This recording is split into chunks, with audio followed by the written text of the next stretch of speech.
ഹരേ കൃഷ്ണ. ചൈതന്യ ചരിതാമൃതം ക്ലാസ്സിലേക്ക് എല്ലാ ഭക്തർക്കും സ്വാഗതം. എല്ലാവർക്കും എൻ്റെ വിനീതമായ പ്രണാമങ്ങൾ അർപ്പിക്കുന്നു. നമുക്ക്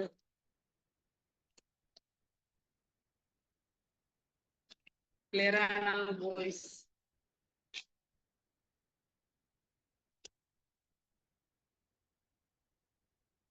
ഓം തിമിരന്തസ്യ ജ്ഞാനഞ്ജനശലാകയാ ചക്ഷുരുന്മീലിതം യേന തസ്മൈ ശ്രീ ഗുരവേ നമഃ. ശ്രീചൈതന്യമനോഭീഷ്ടം സ്ഥാപിതം യേന ഭൂതലേ സ്വയം രൂപകഥാമഹ്യം ദദാതി സ്വപദാന്തികം.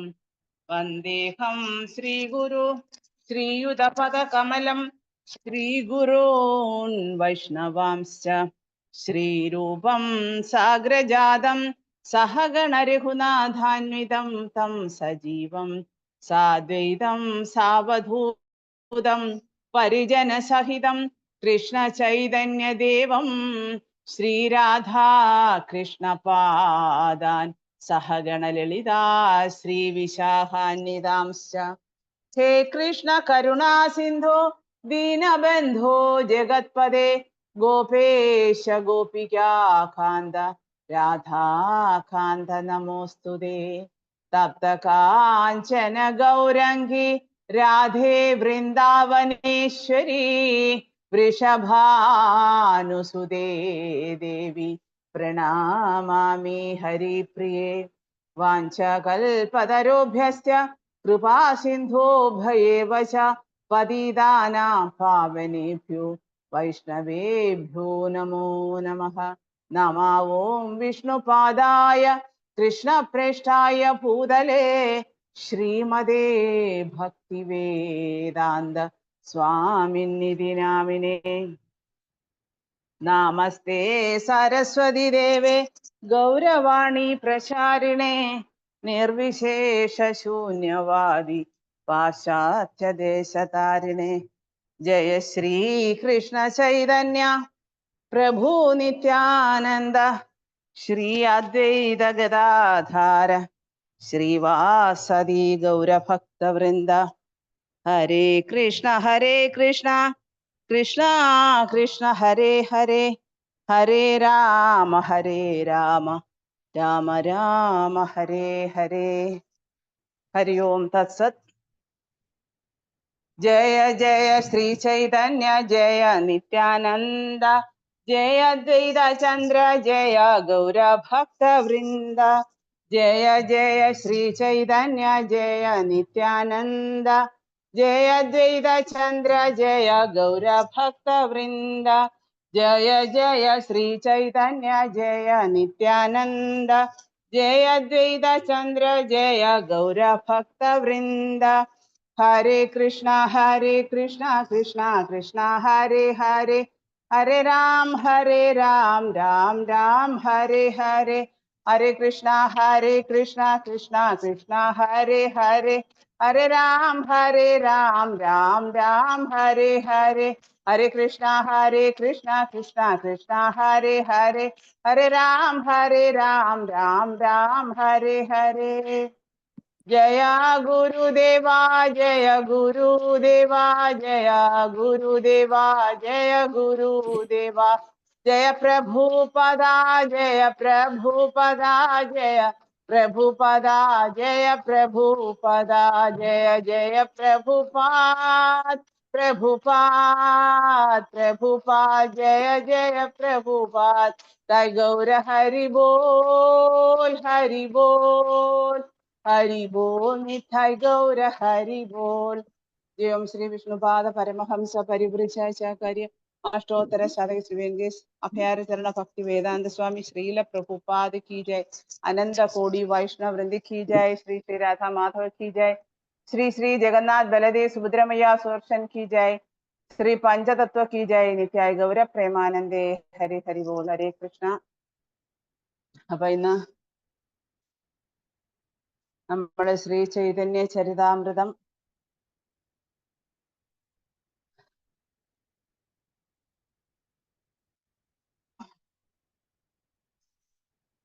ആദിലീല അധ്യായം 7 ശ്ലോകം 122.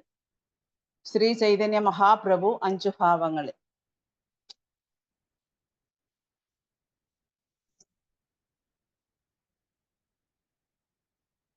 ഇന്ന് ശ്രീ ഭക്തി സിദ്ധാന്ത സരസ്വതി ഠാക്കുറായുടെ ഡിസപ്പിയറൻസ് ഡേ കൂടിയായിരുന്നു.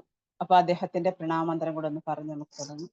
നമോ ഓം വിഷ്ണുപാദായ കൃഷ്ണപ്രേഷ്ഠായ ഭൂതലേ ശ്രീമതേ ഭക്തി സിദ്ധാന്ത സരസ്വതി നാമിനെ ശ്രീവാർഷഭാനവീ ദേവി ദൈതായ കൃപാബ്ധയെ കൃഷ്ണ സംബന്ധ വിജ്ഞാനദായിനെ പ്രഭവേ നമഃ. മാധുര്യോജ്വല പ്രേമാഢ്യ ശ്രീരൂപാനുഗ ഭക്തിദ ശ്രീ ഗൗര കരുണാശക്തി വിഗ്രഹായ നമോസ്തുതേ. നമസ്തേ ഗൗരവാണി ശ്രീമൂർത്തയേ ദീനതാരിണേ രൂപാനുഗ വിരുദ്ധാപ സിദ്ധാന്ത ദ്വാന്തഹാരിണേ. ഭഗവാൻ ശ്രീകൃഷ്ണൻ അത്യന്തം പ്രിയങ്കരനും അദ്ദേഹത്തിന്റെ പാതാരവിന്ദങ്ങളിൽ ശരണം പ്രാപിച്ചവനുമായ ശ്രീല ഭക്തി സിദ്ധാന്ത സരസ്വതിക്ക് ഞാൻ സാദര പ്രണാമങ്ങൾ അർപ്പിക്കുന്നു. ഞാൻ വാർഷഭാനവി ദേവി ദൈതദാസനായ ശ്രീല ഭക്തി സിദ്ധാന്ത സരസ്വതിക്ക് സാദര പ്രണാമങ്ങൾ അർപ്പിക്കുന്നു. അദ്ദേഹം ശ്രീമതി രാധാറാണിക്ക് പ്രിയങ്കരനും കരുണാസമുദ്രവും കൃഷ്ണഭക്തി പ്രദാനം ചെയ്യുന്നവനുമാണ്. ശ്രീ ചൈതന്യന്റെ കരുണാശക്തിയുടെ മൂർത്തിമത് ഭാവത്തിന് ഞാൻ സാദരം പ്രണാമങ്ങൾ അർപ്പിക്കുന്നു. അദ്ദേഹം ശ്രീല രൂപ ഗോസ്വാമിയുടെ പരമ്പരയിൽ നിന്ന് വരുന്ന ശ്രീ രാധാകൃഷ്ണന്മാരുടെ മാധുര്യ രസത്താൽ സമ്പുഷ്ടമായ പ്രേമഭക്തി പ്രദാനം ചെയ്യുന്നു. ശ്രീ ചൈതന്യ ശിക്ഷണങ്ങളുടെ മൂർത്തിമത് ഭാവത്തിന് ഞാൻ സാദര പ്രണാമങ്ങൾ അർപ്പിക്കുന്നു. അങ്ങ് പതിതാത്മാക്കളുടെ രക്ഷകനാണ്. ഭക്തിയെയും സേവനത്തെയും കുറിച്ചുള്ള ശ്രീ രൂപഗോസ്വാമിയുടെ പ്രസ്താവനകൾക്ക് വിരുദ്ധമായവ ഒന്നും തന്നെ അങ്ങ് സ്വീകരിക്കുകയില്ല. ശ്രീല ഭക്തി സിദ്ധാന്ത സരസ്വതി ഠാക്കൂർ കി ജയ്. ഹരേ കൃഷ്ണ. ശ്ലോകം ചൈതന്യ മഹാപ്രഭു 5 ഭാവങ്ങളിൽ. ശ്ലോകം 122. പരിണാമവാദേ ഈശ്വര ഹയേന വികാരി ഏതകഹി വിവർത്തവാദ സ്ഥാപനായേ ഖരി. പരിണാമവാദേ ഈശ്വര ഹയേന വികാരി ഏതകഹി വിവർത്തവാദ സ്ഥാപനായേ ഖരി. വിവർത്തനം ഭഗവത് ശക്തിയുടെ രൂപാന്തരണം എന്ന സിദ്ധാന്തം അംഗീകരിക്കുക വഴി ഒരുവൻ പരമസത്യത്തിന് തന്നെ രൂപാന്തരണം സംഭവിക്കുന്നുവെന്ന വിഭ്രമാത്മകമായ ആശയത്തെ പരോക്ഷമായി അംഗീകരിക്കുകയാണ് ചെയ്യുന്നതെന്ന് ശങ്കരാചാര്യർ അഭിപ്രായപ്പെടുന്നു. അപ്പൊ നമ്മള് മായാവാദ സിദ്ധാന്തത്തിനെതിരായിട്ട് ശ്രീ ചൈതന്യ മഹാപ്രഭു അവർക്ക് ആദ്യം ഹരേ കൃഷ്ണ മഹാമന്ത്രത്തിന്റെ പ്രാധാന്യം, പിന്നെ വേദങ്ങളിൽ കൂടി ശ്രീ ശങ്കരാചാര്യരും അദ്ദേഹത്തിന്റെ അനുയായികളും ഇപ്പോൾ മായാവാദ സിദ്ധാന്തത്തിന്റെ, അതായത് ഭഗവാൻ എന്ന വ്യക്തി അവ്യക്തഗതനാണെന്നും ജീവസത്തയും ഭഗവാനുമെല്ലാം ഒന്നു തന്നെയാണെന്നും ഒക്കെയുള്ള ആ സിദ്ധാന്തത്തിലൂടെ പോകുമ്പോൾ ഭഗവാൻ അത് തീർത്തും അതിൻ്റെ ആ വിവിധ വശങ്ങളെ കുറിച്ച് മായാവാദി സന്യാസിമാർക്ക് അത് ബോധ്യപ്പെടുത്തി കൊടുക്കുകയാണ് ഈ ശ്ലോകങ്ങളിലൂടെ. അപ്പം കഴിഞ്ഞ ദിവസം നിങ്ങൾ കേട്ട 120-ാമത്തെ ശ്ലോകം നല്ല രീതിയിൽ നന്നായിട്ട് നിങ്ങൾക്ക് എക്സ്പ്ലെയിൻ ചെയ്ത് തന്ന് കാണും. അപ്പൊ അതിനകത്ത് പറഞ്ഞിരിക്കുന്നത് ഭഗവത് ശക്തിയുടെ രൂപാന്തരങ്ങളാണ് ശക്തി പരിണാമവാദം എന്ന് വ്യാസദേവൻ പറഞ്ഞതിനെ ശ്രീ ശങ്കരാചാര്യര് അത് ആസ്തിക്യ സിദ്ധാന്തത്തിന്, അതായത് ആഗോളതലത്തിൽ തന്നെ വെല്ലുവിളി ആയി സൃഷ്ടിച്ചിരിക്കുകയാണെന്നാണ് പറയുന്നത്. അങ്ങനെ ആചാര്യന്മാരുടെ എല്ലാം ശ്രീല പ്രഭുപാദ് അതിനെ വളരെ നല്ല രീതിയിൽ അതിനെ വർണ്ണിച്ചിട്ടുണ്ട്. നമുക്കൊക്കെ ഇതൊക്കെ പറഞ്ഞതുപോലെ മനസ്സിലാക്കാൻ പോലും നമുക്ക് ബുദ്ധിമുട്ടാണ്. ശ്രീല പ്രഭുപാദ പറയുന്നുണ്ട് ഒരു സാധാരണ വ്യക്തിക്ക് പോലും മനസ്സിലാക്കാവുന്നതാണ്. കാരണം ഭഗവാൻ എന്തായാലും ഒരു വ്യക്തി തന്നെയാണ്. അപ്പം ആ വ്യക്തിഗതനായിട്ടുള്ള ഭഗവാനെ തീർത്തും അവ്യക്തഗതനായിട്ട് കണ്ടിട്ട് എന്തോ ഒരു സത്യം, പരമസത്യം എന്നുള്ള പേരില് അവര് ആ ജീവാത്മാവിന്റെ ശാശ്വതത്വത്തെ കുറിച്ചും അവര് ചിന്തിക്കാതെ എല്ലാം മായയാണെന്നുള്ള ആ ഒരു എന്താ പറയാ തത്വത്തിലേക്കാണ് അവര് വിരൽ ചൂണ്ടുന്നത്.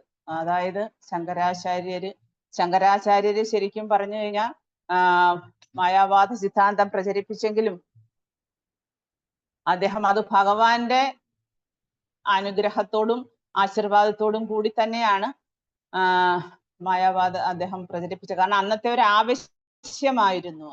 ബുദ്ധന്റെ ആ സിദ്ധാന്തത്തിന് ശേഷം, ശൂന്യവാദ സിദ്ധാന്തത്തിന് ശേഷം വേദങ്ങളെ തള്ളിപ്പറഞ്ഞതിനാൽ അതിന്റെയൊക്കെ സാഹചര്യങ്ങൾ നമുക്ക് എല്ലാവർക്കും അറിയാം. ആ വേദങ്ങളെ തള്ളിപ്പറഞ്ഞത് കൊണ്ട് അപ്പൊ ആ വേദങ്ങൾക്ക് കൂടുതൽ മുൻതൂക്കം കൊടുത്ത് അതിനകത്ത് അവ്യക്തിഗതനോ വ്യക്തിഗതനോ ആകട്ടെ, അപ്പൊ അതിന് അവർക്ക് പ്രാധാന്യം നൽകാതെ ഈ ജീവാത്മാവിനെ പോലും ആ വ്യക്തിഗത എന്താ പറയാ ആ പരമാത്മാവായിട്ട് അല്ലെങ്കിൽ ഭഗവാനായിട്ട് പരബ്രഹ്മമായിട്ട്, ഒരു ഭഗവാനായിട്ടും പരമാത്മാവായിട്ടും ഒന്നും അംഗീകരിക്കുന്നില്ല അവര്.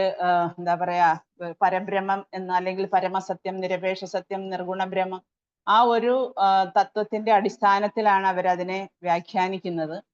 അപ്പൊ അത് നമ്മൾക്ക് തീർച്ചയായിട്ടും അറിയാം. വിശേഷിച്ച് നമ്മൾ ഭഗവത്ഗീത പഠിച്ച എല്ലാ ആൾക്കാർക്കും അറിയാൻ പറ്റും എന്താണ് ഭഗവാൻ തീർച്ചയായിട്ടും വ്യക്തിഗതനാണ്. അല്ലെങ്കിൽ തന്നെ നമുക്കുള്ള ഓരോ ശരീരങ്ങൾ ഭഗവാൻ തന്നു.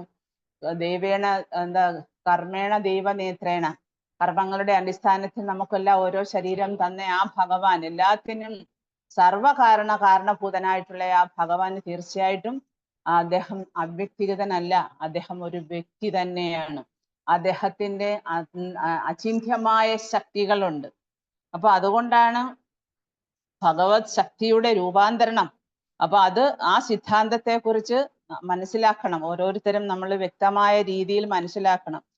എങ്കിൽ മാത്രമേ എന്താണ് ഈ വിശ്വ ആവിഷ്കാരം, എന്താണ് ജീവസത്തകൾ എന്നൊക്കെ, അതൊക്കെ ഓരോ സത്യങ്ങളാണ്, പരമമായ സത്യങ്ങളാണ്. അതും ഭഗവാനെ പോലെ തന്നെ പരമമായ സത്യങ്ങളാണ്. പക്ഷെ അതിനെ വെറും മിഥ്യയായിട്ട് കാരണം ഭഗവാൻ എന്ന ആ വ്യക്തി സൃഷ്ടിച്ചതാണ്. ഭഗവാന്റെ ശക്തിയാണെല്ലാം. ശക്തിയും ശക്തിമാനും ഒന്ന് തന്നെ എന്ന് പറയുന്ന പോലെ ഭഗവാന്റെ ശക്തിയും ഭഗവാന്റെ ആ ശക്തിയുടെ ആവിഷ്കാരങ്ങളും എല്ലാം അത് ശരിക്കും സത്യം തന്നെയാണ്. അപ്പൊ ഒരിക്കലും ആരും വഴിതെറ്റിക്കപ്പെടരുത് എന്ന് ഭക്തിവിനോദ ഠാക്കൂർ തന്റെ ഭാഷ്യത്തിൽ പറയുന്നുണ്ട്. അപ്പം സന്മൂല സൗമ്യമാ പ്രജ സദാ യഥന സത്പ്രതിഷ്ഠാഹ, അതായത് ചാന്ദ്യഗോപനിഷത്ത്. അപ്പൊ അങ്ങനെ ഉപനിഷത്തുകളിലെല്ലാം കോട്ടിങ്സ് എടുത്തിട്ടാണ് ശ്രീല പ്രഭുപാദ ഇതെല്ലാം വളരെ വ്യക്തമായ രീതിയിൽ നമ്മുടെ ചൈതന്യ മഹാപ്രഭു അവർക്ക് മനസ്സിലാകുന്ന രീതിയിൽ ശ്ലോകത്തിൽ കൂടി പറഞ്ഞു കൊടുത്തു. പക്ഷെ നമ്മളെപ്പോലുള്ള സാധാരണ ആൾക്കാർ അത് എങ്ങനെ മനസ്സിലാക്കും? അപ്പൊ അതുകൊണ്ട് ശ്രീല പ്രഭുപാദ വളരെ എന്താ പറയാ വിശദീകരിച്ച് വിശകലനാത്മകമായ രീതിയിൽ തന്നെയാണ് അദ്ദേഹം ഈ ഓരോ കാര്യങ്ങളും നമുക്ക് വ്യക്തമാക്കി തന്നിരിക്കുന്നത്. ഇപ്പം ഭൗതിക ലോകം, ജീവസത്തകള്, ഇതൊക്കെ ഭഗവാന്റെ ശക്തികൾ തന്നെയാണ്. അപ്പൊ ഇത് അതിന്റെ വ്യത്യസ്തമായിട്ടുള്ള തനിമയോടുകൂടി, തനിതയോടുകൂടി തന്നെ ശാശ്വതമായി സ്ഥിതി ചെയ്യുന്നു. ഒരിക്കലും അവയൊന്നും മിഥ്യയല്ല. ഭഗവാന്റെ ശക്തിയിൽ നിന്ന്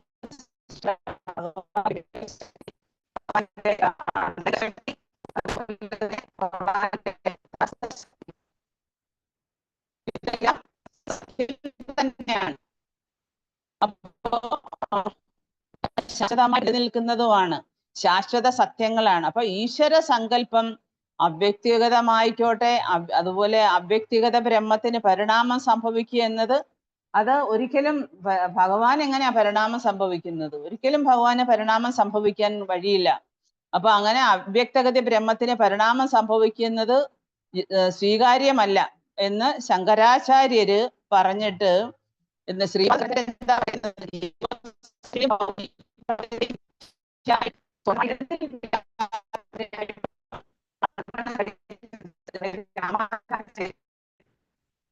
പക്ഷിയെ കുറിച്ച് പറയുന്നുണ്ട്. കഴിഞ്ഞ ശ്ലോകത്തിന്റെ ഭാവാർത്ഥത്തില് ശ്രീല പ്രഭുപാദ അതിനെ കുറിച്ച് പറയുന്നുണ്ട്. അതായത് പച്ച നിറമുള്ള പക്ഷി പച്ച നിറമുള്ള വൃക്ഷത്തിൽ ചെന്ന് കയറിയാലും അവിടെ ഇരുന്നാലും നമുക്കതിനെ ബാഹ്യദൃഷ്ടിയാ നമുക്കതിനെ കാണാൻ പറ്റില്ലെങ്കിലും അത് ആ ഒരു കിളി ഒരു പക്ഷിയായിട്ട് അത് അവിടെ ഇരിപ്പുണ്ട്. ഒരിക്കലും അത് അവിടെ ലയിക്കില്ല. കാരണം അതും ഒരു വ്യക്തിഗതനാണ്, ഒരു വ്യക്തി, ഒരു ജീവാത്മാവാണ്. അപ്പൊ അതേപോലെ ഒരിക്കലും ഭൗതിക പ്രപഞ്ചത്തെ മിഥ്യയായിട്ട് സ്വന്തമായി നിലനിൽക്കാത്തതായിട്ടും വിഭാവനം ചെയ്യാൻ പാടില്ല. ഭൗതിക പ്രപഞ്ചമാകട്ടെ, ജീവാത്മാവാകട്ടെ, ഇതിനൊക്കെ നിലനിൽപ്പുണ്ട്, ശാശ്വതമാണ്. നമുക്ക് പറയാം ഈ ഭൗതിക പ്രപഞ്ചം എന്ന് പറയുന്നത് നമ്മൾ മായയിലാന്ന് പറഞ്ഞ് നമ്മൾ ഈ ശരീരമാണെന്ന് തെറ്റിദ്ധരിച്ചാണ് നമ്മൾ മായയിലാണെന്ന് പറയുന്നത്. എല്ലാരും പറയോ ലോകം എന്ന് പറയുന്ന മായയാണ്. അത് പക്ഷേ അത് മായ കൊണ്ട് അവിടെ ഉദ്ദേശിക്കുന്നത് നമ്മുടെ തെറ്റിദ്ധാരണയാണ്. ഞാൻ ഈ ശരീരമല്ല, ഞാൻ ആത്മാവാണ്, ഞാൻ ഭഗവാന്റെ ശക്തിയാണ്, ഞാൻ ഭഗവാന്റെ അംശമാണ്, ഞാനും ഒരു ജീവാത്മാവാണ്, അല്ലെങ്കിൽ ഈ ഭൗതിക പ്രകൃതിയും ഭഗവാന്റെ തന്നെ സൃഷ്ടിയാണ് എന്നൊക്കെ ശരിയായ രീതിയിൽ മനസ്സിലാക്കുന്നവർക്ക് അതൊരു മിഥ്യയല്ല. അപ്പം എല്ലാം ജീവസത്തകളും വിശ്വാവിഷ്കാരവും എന്നൊക്കെ മിഥ്യയാണെന്ന് അവര് തെളിയിക്കാനായിട്ട് ശ്രമിക്കുകയാണ്.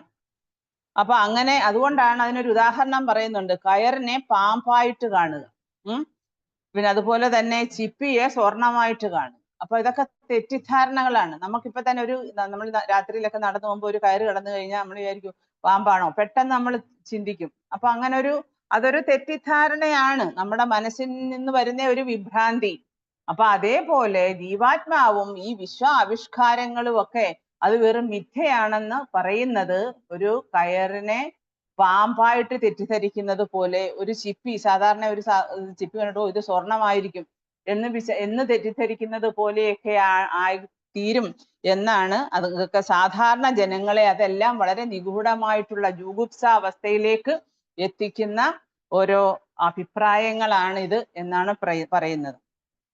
അപ്പൊ മാണ്ഡുക ഉപനിഷത്തിൽ ഇങ്ങനെ പറയുന്നുണ്ട്, കയറിനെ പാമ്പായിട്ട് തെറ്റിദ്ധരിക്കുക എന്ന് പറയുന്നത്. അപ്പോ ഈ ശരീരത്തെ ആത്മാവായി തെറ്റിദ്ധരിക്കുന്നതിനെ വിവരിക്കാനുള്ള ഒരു ഉദാഹരണമാണ് ഈ കൊടുത്തിരിക്കുന്നത്. നമ്മൾ എപ്പോഴും സാധാരണ രീതിയിൽ ഞാൻ ഈ ശരീരമാണ്, അപ്പൊ എൻ്റെ ഈ ശരീരം കൊണ്ടും ഞാൻ എൻ്റേത്, ഈ ശരീരത്തോട് ബന്ധപ്പെട്ടതെല്ലാം എൻ്റേതാണ്.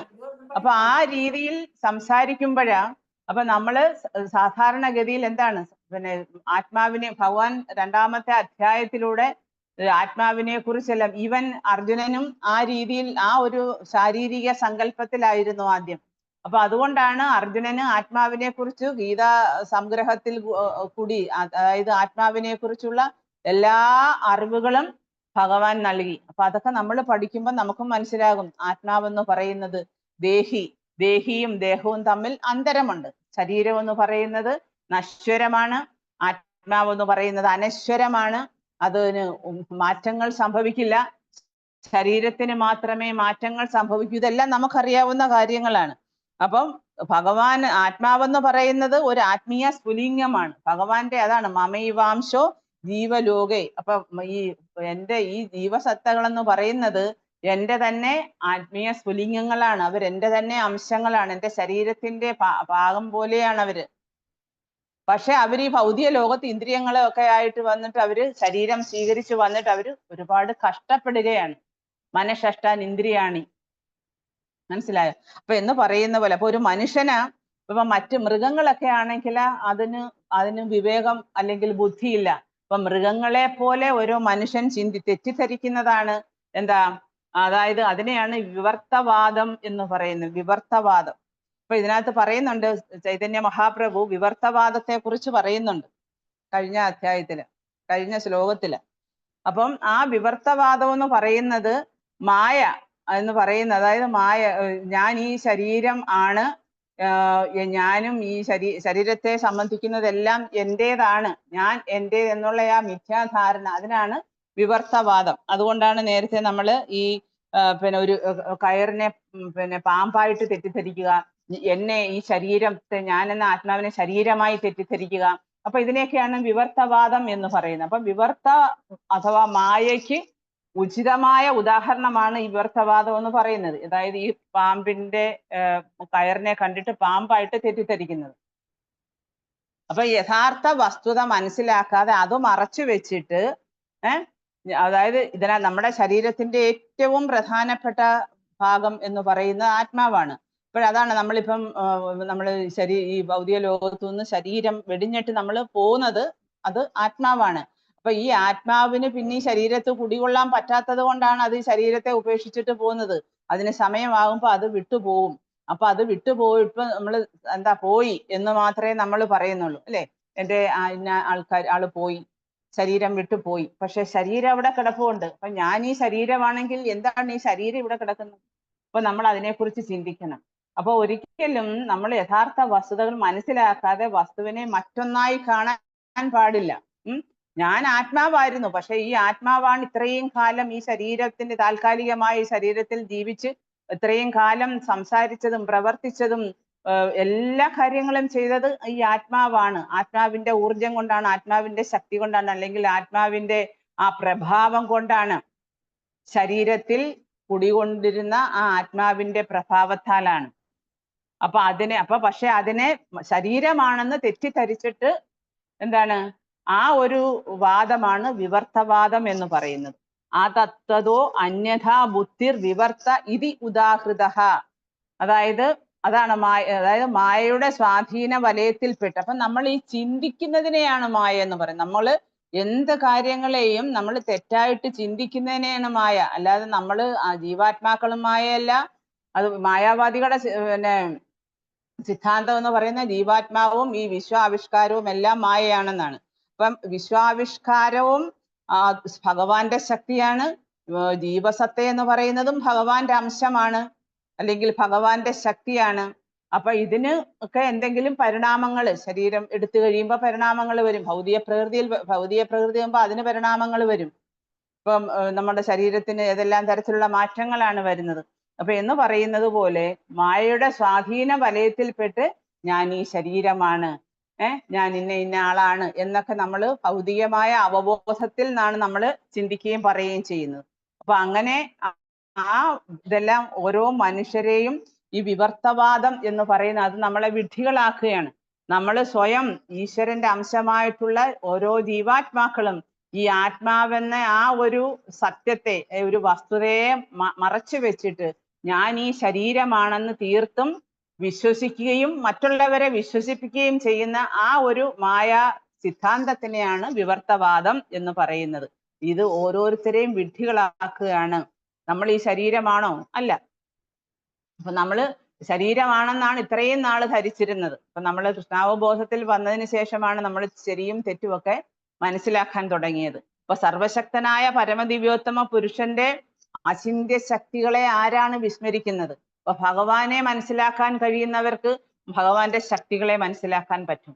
ഭഗവാനെ മനസ്സിലാക്കാൻ പറ്റാത്തത് കൊണ്ടാണ് ഭഗവാന്റെ ശക്തികളെയും മനസ്സിലാക്കാൻ പറ്റാത്തത്.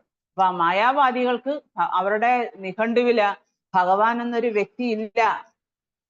അവർക്ക് എന്താ ഉള്ളത്? ഞാനും മായ, അല്ലെങ്കിൽ ഈ ഭൗതിക ലോകം എന്ന് പറയുന്ന മായയാണ്. ജീവാത്മാക്കൾ എന്ന് പറയുന്നത് നാരായണനാണ്. ആ ഒരു നാരായണനിൽ പോയി ഈ ജീവാത്മാവ് എന്ന് പറയുന്ന കാരണം ഇതിന്റെ പരിണാമമാണത്. ഇതിന്റെ പരിണാമ സിദ്ധാന്തം അവര് പരിണാമം പറയുന്നോണ്ടാണ് ഈ ജീവാത്മാവ് പോയി അവിടെ ലയിച്ചു ചേരുക എന്ന് പറയുന്നത്. അപ്പൊ ആ ലയനം ഒരു തരത്തിലും സാധ്യമല്ല. അവരങ്ങനെ വിശ്വസിക്കുന്നുണ്ടെങ്കിലും നമുക്ക് ആചാര്യന്മാര് പറഞ്ഞു തന്നിട്ടുണ്ട് അല്ലേ? അതായത് ഈ ജീവാത്മാവ് ശരീരത്തിൽ നിന്ന് വിട്ടുപോയി കഴിയുമ്പം അത് പോയി അവനവന്റെ കർമ്മങ്ങൾക്കനുസരിച്ച് വീണ്ടും കുറെ കാലം കഴിഞ്ഞിട്ട് തിരിച്ച് ഭൗതിക ലോകത്ത് വന്ന് ഓരോരോ ശരീരങ്ങൾ വീണ്ടും സ്വീകരിക്കുകയാണ്. അവ്യക്തഗതി ബ്രഹ്മത്തിൽ വിശ്വസിക്കുന്നവര് അവര് പറയുന്നത് എന്താണ്? ഞാൻ പോയി അവ്യക്തഗത ബ്രഹ്മത്തിൽ ലയിച്ചു ചേരും. അവരും പോയി കുറെ നാളൊക്കെ അവിടെ കറങ്ങി അടിച്ചൊക്കെ എന്താ പറയാ, ബ്രഹ്മജ്യോതി അതൊരു ലൈറ്റാണ്. ഭഗവാന്റെ ശരീരത്തിൽ നിന്ന് ഉത്ഭവിക്കുന്ന പ്രഭാപൂരം, അത് ഒരു ജ്യോതി. ആ ജ്യോതിയില് കുറെ നാളൊക്കെ കാരണം ഈ ജീവസത്ത എന്ന് പറയുന്നത് അതൊരു ആത്മീയ സ്ഫുലിംഗമാണ്.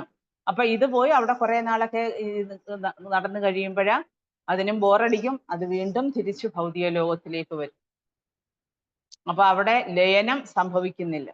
അപ്പൊ ഇങ്ങനെ നമ്മളെ തെറ്റിദ്ധരിപ്പിക്കുന്നതാണ് അപ്പൊ എല്ലാവരും ഇതൊക്കെ യഥാർത്ഥ വസ്തുത മനസ്സിലാക്കുകയും പഠിക്കാൻ ശ്രമിക്കുകയും പഠിക്കുകയും മനസ്സിലാക്കി അത് നമ്മുടെ ജീവിതത്തിൽ പകർത്തുകയും ചെയ്യുന്നവർക്ക് മാത്രമേ പരിപൂർണമായിട്ടുള്ള ജ്ഞാനം കൈവരികയുള്ളൂ. അപ്പൊ നമുക്ക് അറ്റ്ലീസ്റ്റ് നമുക്ക് ഇത്രയൊക്കെ കാര്യങ്ങൾ പഠിക്കാനും അറിയാനും മനസ്സിലാക്കാനും ഒക്കെ നമ്മുടെ ആചാര്യന്മാരുടെ, വിശേഷിച്ച് ശ്രീല പ്രഭുപാദ അദ്ദേഹത്തിന്റെ ഗുരുപരമ്പരയിലെ എല്ലാ ആചാര്യന്മാരുടെയും അനുഗ്രഹം കൊണ്ടാണ് നമുക്കിതെല്ലാം സാധ്യമായത്. നമ്മളും പൂർണ്ണമായി വിശ്വസിച്ചു വരികയാണ് അല്ലേ? എന്താണ് മായാവാദം? എന്താണ് അവ്യക്തിഗത ബ്രഹ്മം? എല്ലാവരും പറയും മോക്ഷം കിട്ടും, അല്ലെങ്കിൽ പോയി എന്താ സായുജ്യമുക്തി, എല്ലാ ആൾക്കാരും പറയുന്നു സായുജ്യം അടയണേ, എനിക്ക് സായുജ്യം കിട്ടണേ, എനിക്ക് മോക്ഷം കിട്ടണേ എന്നൊക്കെ ഇങ്ങനെയാണ് പ്രാർത്ഥിക്കുന്നത്. എന്താണ് യഥാർത്ഥത്തിൽ സായുജ്യം അല്ലെങ്കിൽ മോക്ഷം? അല്ലെങ്കിൽ എന്താണ്? നമ്മൾ ഈ ശരീരം വെടിഞ്ഞു കഴിഞ്ഞാൽ ഈ ആത്മാവ് എന്താണ് അതിന് സംഭവിക്കുന്നത്? അതിന് പിന്നെ ഈ കർമ്മങ്ങളൊക്കെ എങ്ങോട്ട് പോകും? ഈ കർമ്മത്തിന്റെ ഫലമായിട്ട് വീണ്ടും തിരിച്ചു വരേണ്ടി വരുമോ? അല്ലെങ്കിൽ ഈ ജന്മത്തിൽ തന്നെ ഈ കർമ്മങ്ങളെയൊക്കെ മാറ്റി നമുക്ക് കർമ്മങ്ങളെല്ലാം തീർത്ത് നമുക്ക് എങ്ങനെ തിരിച്ച് ഭഗവാന്റെ സന്നിധിയിലേക്ക് പോകാം? ഇതൊക്കെ നമ്മൾ ശരിയായ രീതിയിൽ പഠിച്ചു മനസ്സിലാക്കേണ്ട കാര്യങ്ങളാണ്. അപ്പം ഇവര് പറയുന്നത് പോലെ രൂപാന്തരണം, ഭഗവാൻ എങ്ങനെ രൂപാന്തരണം സംഭവിക്കും? പരമദിവ്യോത്തമന് പുരുഷനായിട്ടുള്ള ഭഗവാന് രൂപാന്തരണം സംഭവിക്കാതെ അതേപടി നിലനിൽക്കുന്നു. അതാണ് ഈ ഉപനിഷത്തുകൾ പറയുന്നത്. ഈശോപനിഷത്തിൽ പറയുന്നുണ്ടത്. പൂർണ്ണസ്യ പൂർണ്ണമാദായ പൂർണ്ണമേവാവശിഷ്യതേ. ഇപ്പം നമ്മള് ബ്രഹ്മസംഹിതയിൽ പറയുന്നുണ്ട്, ദീപാർച്ചിരേവഹി ദശാന്തരം അഭ്യുപേധ്യ ദീപായതേ വിവൃത ഹേതു സമാന ധർമ്മ, അല്ലേ? അതായത് ഒരു തിരിയിൽ നിന്ന് നമ്മൾ ഒരു തിരി കത്തിച്ച അത് ആദ്യത്തെ തിരിയാണ് ഒരു തിരി. അതിൽ നിന്ന് ആയിരക്കണക്കിന് ലക്ഷക്കണക്കിന് തിരികൾ കൊളുത്താൻ പറ്റും. പക്ഷെ ആ ആദ്യത്തെ തിരിക്ക് അത് പൂർണ്ണമായും അവശേഷിക്കുന്നു. അതേപോലെ എന്ന് പറയുന്ന പോലെ അതിലെയും വലിയ പരിപൂർണനായിട്ടുള്ള ഭഗവാൻ എന്ന് പറയുന്ന വ്യക്തി, അദ്ദേഹത്തിൽ നിന്നും ധാരാളം അചിന്ത്യമായിട്ടുള്ള ധാരാളം വിസ്തരണങ്ങൾ ഉണ്ടാകുന്നു. ഈ വിസ്തരണങ്ങളെല്ലാം ഉണ്ടായെന്ന് വിചാരിച്ച് ഭഗവാൻ അതേപോലെ പരിപൂർണനായിട്ട് തന്നെ അവശേഷിക്കുകയാണ്. ഭഗവാനിൽ നിന്ന് പൂർണ്ണാംശങ്ങള്, അതുപോലെ വിഭിന്ന അംശങ്ങള്, അംശാംശങ്ങള്, പിന്നെ അതുപോലെ ശക്തി ആവേശ അവതാരങ്ങൾ. ഇപ്പൊ നമ്മള് ഭഗവത്ഗീതയ്ക്കകത്ത് പഠിച്ചിട്ടുണ്ട്. അതായത് ഭഗവാനിൽ നിന്ന് 3 തരം വിഷ്ണുവിന്റെ ആവിർഭാവങ്ങൾ, അല്ലേ?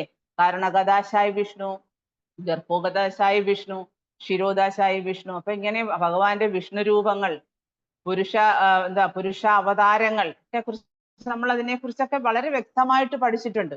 അപ്പൊ അതൊക്കെ ഭഗവാൻ എന്ന ആ വ്യക്തി, ശ്രീകൃഷ്ണ ഭഗവാൻ, അവതാരി കൃഷ്ണൻ, ഭഗവാനിൽ നിന്ന് വരുന്ന ഓരോരോ വിസ്തരണങ്ങളാണിത് എന്ന് വിചാരിച്ച് അവിടെ ഭഗവാൻ പരമദിവ്യോത്തമ പുരുഷനായിട്ടുള്ള ഭഗവാൻ ഒരിക്കലും അവിടെ പരിണാമങ്ങൾ സംഭവിക്കുന്നില്ല.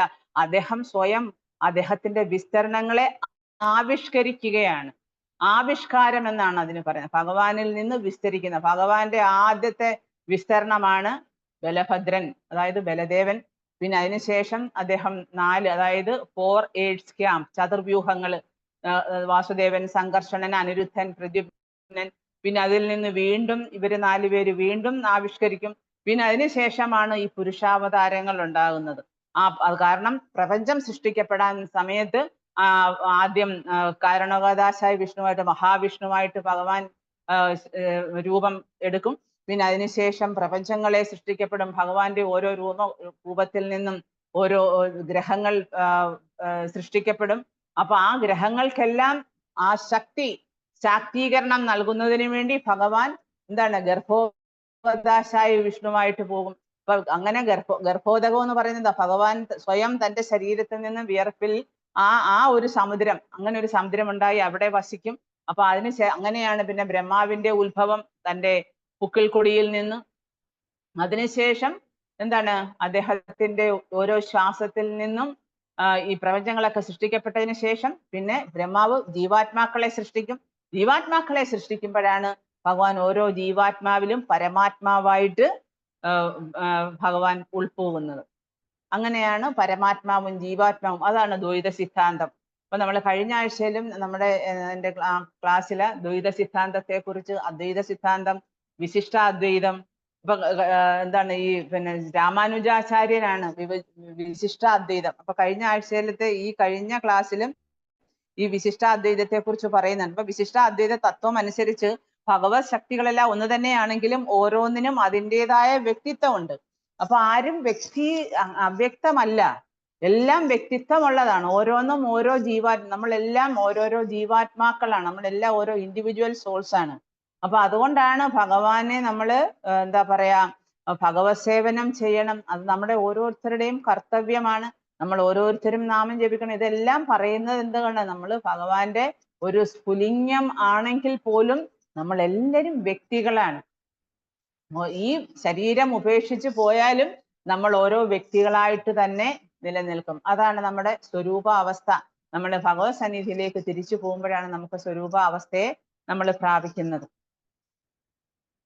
അപ്പം അങ്ങനെ അപ്പൊ പരമദിവ്യോത്തമ പുരുഷനായിട്ടുള്ള ഭഗവാന് രൂപാന്തരണം സംഭവിക്കാതെ അതേപടി നിൽക്കുന്നത്. അതാണ് ഓം പൂർണ്ണസ്യ പൂർണ്ണമാദായ പൂർണ്ണമേവാവശിഷ്യതേ എന്ന് നമ്മൾ പഠിക്കുന്നത് ഈശോപനിഷത്തില്. അപ്പൊ ഈശ്വരൻ എന്ന് പറയുന്ന ആള് പെർഫെക്റ്റ് ആണ്, പരിപൂർണനാണ് അദ്ദേഹം. അപ്പൊ അദ്ദേഹത്തിൽ നിന്ന് പൂർണ്ണമായ ആവിഷ്കാരങ്ങൾ ഉണ്ടാകും. ചില സമയത്ത് അദ്ദേഹത്തിൽ നിന്ന് ഇപ്പം നമുക്ക് ഭഗവാൻ വിഷ്ണു രൂപങ്ങള്, പിന്നെ അതുപോലെ തന്നെ അദ്ദേഹത്തിന്റെ ചില അവതാരങ്ങള് പൂർണ്ണ രൂപങ്ങളായിരിക്കും. ഭഗവാൻ ശ്രീകൃഷ്ണൻ ഭഗവത്ഗീത ഭഗവത്ഗീത പ്രകാരം നമ്മൾ മനസ്സിലാക്കുന്നത് അദ്ദേഹം തന്റെ ധാമത്തിൽ നിന്ന് ആ പരിപൂർണനായിട്ട് തന്നെയാണ് ഈ ഭൗതിക ലോകത്തിലേക്ക് വന്നു. ഒരിക്കലും അവതാരമല്ലത്. ഭഗവാൻ കൃഷ്ണൻ എന്ന് പറയുന്ന ഭഗവാൻ സ്വയം തന്റെ സ്വരൂപത്തിൽ തന്നെയാണ് ഭഗവാൻ വന്നിരിക്കുന്നത്. പൂർണ്ണമായി തന്നെയാണ് ഭഗവാൻ ഈ ഭൗതിക ലോകത്ത് വന്ന് നമ്മുടെ ഭൗതിക ആൾക്കാരുടെ മുന്നിൽ പ്രത്യക്ഷപ്പെട്ടത്. അപ്പൊ അദ്ദേഹം അവിടുന്ന് പൂർണ്ണമായ ആവിഷ്കാരങ്ങൾ സംജാതമായാലും അവിടുന്ന് പൂർണ്ണനായിട്ട് തന്നെ നിലകൊള്ളുന്നു. അതേപോലെ തന്നെ ഭൗതിക സൃഷ്ടി ഭഗവാന്റെ ശക്തിയുടെ ആവിഷ്കാരമാണ്. സൃഷ്ടിക്ക് ശേഷവും അവിടുന്ന് തന്റെ സ്വരൂപാവസ്ഥയിൽ തുടരുന്നു. അപ്പൊ ഭഗവാൻ ഭൗതിക സൃഷ്ടി നടത്തി എന്ന് വിചാരിച്ച് ഭഗവാന്റെ ശക്തിക്കൊന്നും ഒരു കുറവുമില്ല. ഭഗവാൻ പരിപൂർണനായിട്ട് തന്നെ നിൽക്കുകയാണ്. അതേപോലെ ഭഗവാന്റെ രൂപം, ഗുണങ്ങൾ, ലീലകൾ ഇവതൊന്നും ഒരിക്കലും ക്ഷയിക്കുന്നില്ല. നമ്മുടെ ശരീരത്തിന്റെ ക്ഷയം എന്താണ്? നമ്മൾ ശരീരം സ്വീകരിച്ചു കഴിഞ്ഞാൽ അത് എന്താ? നശ്വരമാണ് ശരീരം. അത് ക്ഷയിക്കുന്നതാണ്. അതിന് ഓരോരോ മാറ്റങ്ങൾ ഉണ്ടാകുന്നതാണ്, അല്ലേ? അപ്പൊ ഈ മാറ്റങ്ങൾ എന്തൊക്കെയാണ് നമുക്ക് അറിയാം. നമ്മൾക്ക് 6 തരത്തിലുള്ള മാറ്റങ്ങളാണ് നമുക്ക് ബ്രേക്ക് ആവുന്നുണ്ടോ എന്തോ? അതായത് അമ്മയുടെ ഉദരത്തിൽ ജനിക്കുന്നു, പിന്നെ ഭൗതിക ലോകത്ത് ജനിക്കുന്നു, പിന്നെ വളർച്ച പ്രാപിക്കുന്നു, പ്രത്യുൽപാദനം നടത്തുന്നു, കുറെ കാലം നിലനിൽക്കുന്നു, പിന്നെ ക്ഷയിക്കുന്നു. നമ്മൾ ഈ കാലയവനികയ്ക്കുള്ളിൽ മറയുന്നു ഈ ആത്മാവ്.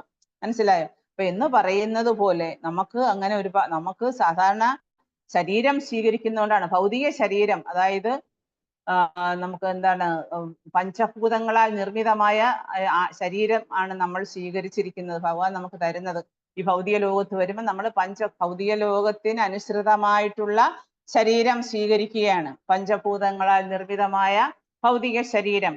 അപ്പൊ ആ ശരീരത്തിൽ സൂക്ഷ്മ ശരീരം, സ്ഥൂല ശരീരം. അപ്പൊ ചിലര് ഈ എന്താ പറയാ ബുദ്ധി, മനസ്സ്, അഹങ്കാരം, അങ്ങനെ സൂക്ഷ്മ ശരീരത്തെ ചിലര് അംഗീകരിക്കത്തില്ല. അങ്ങനെ പലതരത്തിലുള്ള വിവാദങ്ങളുണ്ട് ഇതിനെ ചുറ്റിപ്പറ്റി. അപ്പം ഭഗവാന്റെ രൂപം, ഗുണം, ലീലകൾ ഇതൊന്നും തന്നെ ഒരിക്കലും ക്ഷയിക്കത്തില്ല. നമ്മുടെ ശരീരം ക്ഷയിക്കുന്നു. നമ്മൾ പണ്ട് ഉണ്ടായ ആളല്ല ഇപ്പൊ കണ്ടു കഴിഞ്ഞാൽ. കുറെ കാലം കഴിയുമ്പം ഈ രൂപമായിരിക്കത്തില്ല. അപ്പൊ നമ്മുടെ ശരീരം ഓരോ നിമിഷവും മാറ്റങ്ങൾക്ക് വിധേയമാണ്. അപ്പൊ അങ്ങനെ ലീലകളും രൂപവും ഭഗവാന്റെ ഇതെല്ലാം ഒരിക്കലും ക്ഷയിക്കുന്നില്ല. പക്ഷെ മനുഷ്യ ശരീരം, നമ്മൾ സാധാരണ ഭൗതിക ശരീരം, ഈവൻ ഭഗവാൻ ഭൗതിക ലോകത്ത് വന്നിട്ടും ഭഗവാന്റെ ശരീരം ആത്മീയമായിരുന്നു. അതിനൊരിക്കലും ക്ഷയം സംഭവിച്ചിട്ടില്ല. ഭഗവാനെ ആദ്യം നമ്മൾ ചെറുപ്പത്തിലൊക്കെ കണ്ടിട്ടുണ്ടെങ്കിലും പിന്നെ ഭഗവാൻ നിത്യയൗവനമായിട്ട് തന്നെയാണ് എല്ലാവരും കാണുന്നത്. ഭഗവാന് പ്രായമായിട്ടോ മുടി നരച്ചോ അല്ലെങ്കിൽ ജരാനര ബാധിച്ചോ ഒന്നും നമ്മൾ ആരും ഭഗവാനെ കണ്ടിട്ടേ ഇല്ല. ഭഗവാൻ എപ്പോഴും നിത്യനൂതനമാണ്. 125 വർഷം ഭഗവാൻ ഭൗതിക ലോകത്ത് ജീവിച്ചു. അപ്പൊ അന്നും അദ്ദേഹം ഒരു 16 വയസ്സുള്ള ഒരു ചെറുപ്പക്കാരനായിട്ടാണ്. കുറെ മക്കള്, ചെറുമക്കള്, അവരുടെ മക്കളൊക്കെ ഉണ്ടായിരുന്നു ഭഗവാന്. അപ്പം ജീവഗോസ്വാമി പറയുന്നുണ്ട് പരമാത്മ സന്ദർഭത്തില, അതായത് വിവർത്തവാദം. അപ്പൊ വിവർത്തവാദത്തെ കുറിച്ചാണ്. വിവർത്തവാദം എന്ന് വെച്ചാൽ എന്താണ്? മായ. അപ്പൊ ഞാൻ ഈ ശരീരമാണ്. അതാണ് നേരത്തെ പറഞ്ഞത്. കയറിനെ കണ്ടിട്ട് പാമ്പായിട്ട് തെറ്റിദ്ധരിക്കുന്നത്. ഞാൻ ഈ ആത്മാവാണ്, പക്ഷെ ഞാൻ ഈ ശരീരമാണെന്ന് ഞാൻ സ്വയം തെറ്റിദ്ധരിക്കുകയാണ്. ഞാൻ ഈ ശരീരമാണ്, ഞാൻ ഇന്നാളിന്റെ മകളാണ്, അല്ലെങ്കിൽ ഇന്നാളിന്റെ ആണ്. അപ്പൊ ഇങ്ങനെയൊക്കെ നമ്മൾ തെറ്റിദ്ധാരണ വരുന്നത്. യഥാർത്ഥത്തിൽ ഓരോരുത്തരും ഭഗവാനുമായിട്ടാണ് ശാശ്വതമായ ബന്ധം. അല്ല നമ്മൾ ഈ ഭൗതിക ലോകത്ത് വന്ന് നമുക്ക് മാതാപിതാക്കള്, അല്ലെങ്കിൽ കുട്ടികള്, അല്ലെങ്കിൽ പിന്നെ എന്താ സ്പൗസ്, ഇതെല്ലാം ഉണ്ടായാൽ പോലും അതൊക്കെ ഈ താൽക്കാലികമായിട്ട് ഈ ഭൗതിക ലോകത്തെ ഈ ശരീരത്തിന്റെ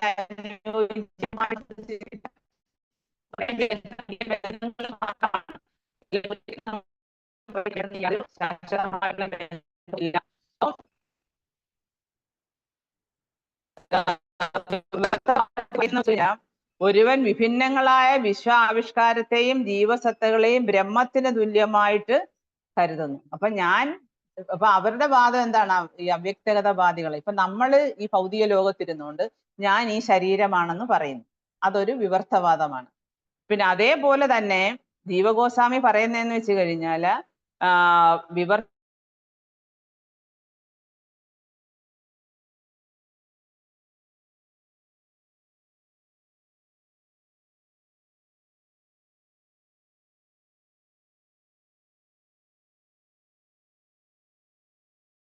ദൈവമാണ്. പക്ഷെ ഭഗവാന്റെ ഒരു ശക്തി മാത്രമേ ആകുന്നുള്ളൂ.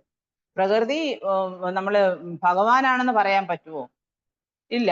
അതൊക്കെ ഭഗവാന്റെ ശക്തികളാണ്.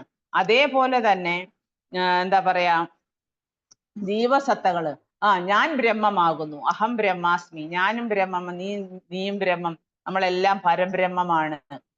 നമ്മൾ ചെന്നിട്ട് എന്താ മരിച്ചിട്ട് ഈ ബ്രഹ്മം ചെന്നിട്ട് അങ്ങ് പിന്നെ ജ്യോതിയിൽ പോയി അലിഞ്ഞു ചേരുകയാണ്. അപ്പൊ ഇതൊക്കെയാണ് സായുജ്യമുക്തി എന്നൊക്കെ അവര് പറയുന്നത്. ഇതൊക്കെ പക്ഷെ ആരും എന്ന് വെച്ചാൽ നമ്മളെന്ന വ്യക്തിയെ തന്നെ നമ്മൾ സാക്രിഫൈസ് ചെയ്യുന്നതിന് തുല്യമാണ്. നമ്മൾ ഓരോരോ വ്യക്തികളാണ്. ഭഗവാൻ വ്യക്തിയാണ്, നമ്മൾ ഭഗവാന്റെ അംശങ്ങളായി നമ്മൾ ഓരോ വ്യക്തികളാണ്. പക്ഷെ അതുകൊണ്ടാണ് ഒരിക്കലും ഈ തരത്തിലുള്ള വിവർത്തവാദത്തിന് അടിമയായി പോകരുത്. അതൊക്കെ ചൈതന്യ മഹാപ്രഭു അവർക്ക് മനസ്സിലാകത്തക്ക വിധത്തിൽ അദ്ദേഹം 2 വരി ശ്ലോകങ്ങളിലൂടെയാണ് ഇത് പറയുന്നെങ്കിലും നമ്മുടെ ശ്രീല പ്രഭുപാദ് അദ്ദേഹം ഒരുപാട് വിവരണത്തിലൂടെ, ഒരുപാട് ഉദാഹരണത്തിലൂടെ അത് അദ്ദേഹം പ്രൂവ് ചെയ്യാൻ ശ്രമിക്കുകയാണ്.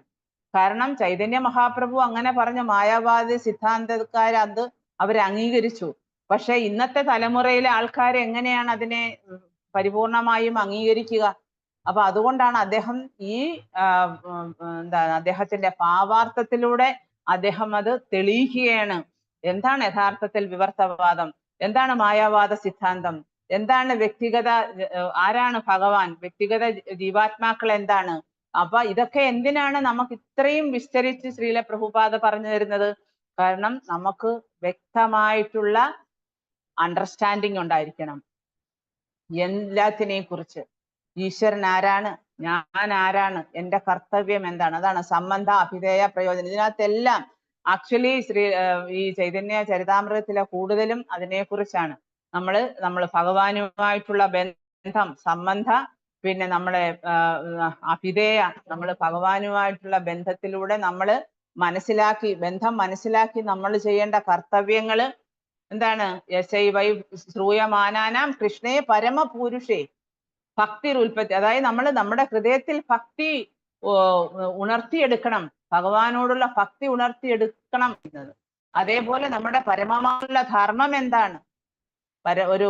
ഒരു സാധാരണ വ്യക്തി, നമ്മളൊരു ജീവാത്മാവ് എന്നുള്ള നിലയിൽ നമ്മൾ ഈ ഭൗതിക ലോകത്ത് വന്നു കഴിഞ്ഞാൽ നമ്മുടെ പരമമായിട്ടുള്ള അതാണ് പരോധർമ്മോ, യഥാർത്ഥ ധർമ്മം എന്താണ് നമ്മുടെ. അപ്പൊ ഇതൊക്കെ മനസ്സിലാക്കാൻ വേണ്ടിയാണ് ശ്രീല പ്രഭുപാദ ഇത്രമാത്രം എലാബറേറ്റഡ്. കാരണം അതുകൊണ്ടാണ് ശ്രീല പ്രഭുപാദ പറയുന്നുണ്ട്, ഒരു സാധാരണ ആൾക്കാർക്ക് പോലും മനസ്സിലാക്കാൻ പറ്റും ഇത്. നമ്മൾ പക്ഷെ കുറച്ചൊക്കെ നമ്മളൊന്ന് അതിനകത്ത് കുറെ നമ്മുടെ ടൈം, നമ്മുടെ ബുദ്ധി, നമ്മുടെ എന്താ പറയാ കോൺഷ്യസ്നെസ്, ഇതെല്ലാം നമ്മൾ ഇൻവെസ്റ്റ് ചെയ്യണം. എങ്കിൽ മാത്രമേ നമുക്ക് അതിനെ പരിപൂർണമായിട്ടും ഉൾക്കൊള്ളാനും മനസ്സിലാക്കാനും പറ്റത്തുള്ളൂ. അപ്പം ജീവസത്തകളെ ബ്രഹ്മത്തിന് തുല്യമായിട്ട് കാണാൻ പറ്റുമോ? നമ്മൾ വെറും ജീവസത്തകളാണ്.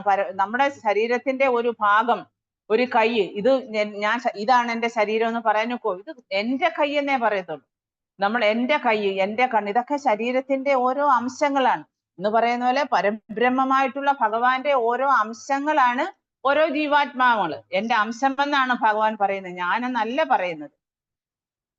മമീവാംശോ, എൻ്റെ അംശങ്ങൾ എന്ന് പറയുന്ന പോലെ നമ്മുടെ അംശങ്ങളാണ് കൈകാലുകൾ എന്ന് പറയുന്നത്. വിചാരിച്ചത് ഹോൾ ബോഡിയാണോ? അല്ല. അതേപോലെയാണ് നമ്മൾ മനസ്സിലാക്കേണ്ടത്. അപ്പൊ ജീവസത്തെ പരബ്രഹ്മത്തിന് തുല്യമായിട്ട് കരുതും. അതാണ് ഈ വിവർത്തവാദം എന്ന് പറയുന്നത്. അതുപോലെ വസ്തുതകളെ കുറിച്ചുള്ള തികഞ്ഞ അജ്ഞതയാണ് ഇതിനെല്ലാം കാരണം. പരബ്രഹ്മം അഥവാ പരമ നിരപേക്ഷ സത്യം എന്ന് പറയുന്നത് ഭൗതിക സങ്കല്പത്തിന് അതീതമാണ്. നമുക്ക് എന്തറിയായിരുന്നു ഈശ്വരനെ കുറിച്ച്? നമുക്കൊന്നും അറിയില്ലായിരുന്നു. നമ്മളൊക്കെ വിഡ്ഢികളായ അജ്ഞരായ വിഡ്ഢികളായിരുന്നു. അതുകൊണ്ടാണ് നമ്മൾ പറയുന്നത് അജ്ഞനായ വിഡ്ഢിയുടെ മേൽ കാരുണ്യ കടാക്ഷം ചൊരിഞ്ഞ് അനുഗ്രഹം ഏകണേ എന്ന് ആചാര്യന്മാര് ഭക്തന്മാര് പ്രാർത്ഥിക്കുന്നത് അതുകൊണ്ടാണ്. നമ്മൾ അജ്ഞതയിൽ കിടന്നുടരുന്നവരാണ്. ഭൗതിക ലോകത്ത് വന്നു കഴിഞ്ഞാൽ നമ്മൾ ഈശ്വരനെയും മറന്ന് അതാണ് മായ. ഞാൻ ഈ ശരീരമാണെന്ന് തെറ്റിദ്ധരിച്ച് നമ്മൾ എന്തിൻ്റെയൊക്കെയോ പിന്നാലെ പായുകയാണ്. നമുക്കറിയില്ല ഏതാണ് പരമസത്യം, എന്താണ് യഥാർത്ഥ വസ്തുത എന്ന് നമുക്കറിയില്ല. നമുക്ക് ശാസ്ത്രങ്ങളുണ്ട്, ആചാര്യന്മാരുണ്ട്, പക്ഷെ അവരെയൊക്കെ സമീപിക്കുമ്പോഴാണ്, നമ്മൾ അതിനോട് അടുക്കുമ്പോഴാണ് നമുക്കിതിൻ്റെ എല്ലാം യഥാർത്ഥ വസ്തുത നമുക്ക് മനസ്സിലാക്കാൻ പറ്റുന്നത്. അപ്പൊ പരബ്രഹ്മം എന്ന് പറയുന്നത് ഭൗതികമായ സങ്കല്പത്തിന് അതീതമാണ്. അതുപോലെ തന്നെ അദ്ദേഹം അപ്രമേയനാണ്, മാറ്റമില്ലാത്തവനാണ്. അതുപോലെ തന്നെ ഏകനുമാണ്, അദ്വിതീയനാണ്. അദ്വൈതം, അച്യുതം, അനാദിം. ഭഗവാൻ ആരാണ്? അദ്വൈതനാണ്, അച്യുതനാണ്, അനാദിയാണ്, അല്ലെ? ആദിർ ഗോവിന്ദ. അദ്ദേഹത്തിന് ആദിയിൽ അന്തമില്ല, അദ്ദേഹം വ്യക്തിയാണ്. ആ ആളിനെയാണ് ഞാൻ നമസ്കരിക്കുന്നത്. ബ്രഹ്മാവ് പറയുന്ന കാര്യങ്ങളാണ്. ബ്രഹ്മാവ് എന്ന് വെച്ചാൽ ഒരു അതോറിറ്റിയാണ്. അദ്ദേഹം ബ്രഹ്മസംഹിതയിൽ കൂടി എന്തെല്ലാം കാര്യങ്ങളാണ് പറയുന്നത്. അപ്പൊ അതാണ് പരബ്രഹ്മം. അപ്പൊ മാറ്റമില്ലാത്ത ആളാണ്, ഏകനാണ്, അദ്വിതീയനാണ്. ഒരിക്കലും അദ്ദേഹത്തെ അജ്ഞാനം ബാധിക്കില്ല. നമുക്ക് ചിന്തിക്കാൻ പറ്റുമോ ഭഗവാൻ അജ്ഞാനം ബാധിക്കുമോ? ഭഗവാൻ ജ്ഞാനത്തിന്റെ ഉറവിടമാണ്. ഷഡ് ഐശ്വര്യങ്ങൾക്ക് ഉറവിടമാണ് ഭഗവാൻ. എല്ലാ ജ്ഞാനത്തിന്റെയും അഭിജ്ഞനാണ്, അല്ലെ? അഭിജ്ഞ സ്വരാട്, അഭിജ്ഞനാണ് ഭഗവാൻ. ഒരിക്കലും ഭഗവാനെ അജ്ഞാനം ബാധിക്കില്ല.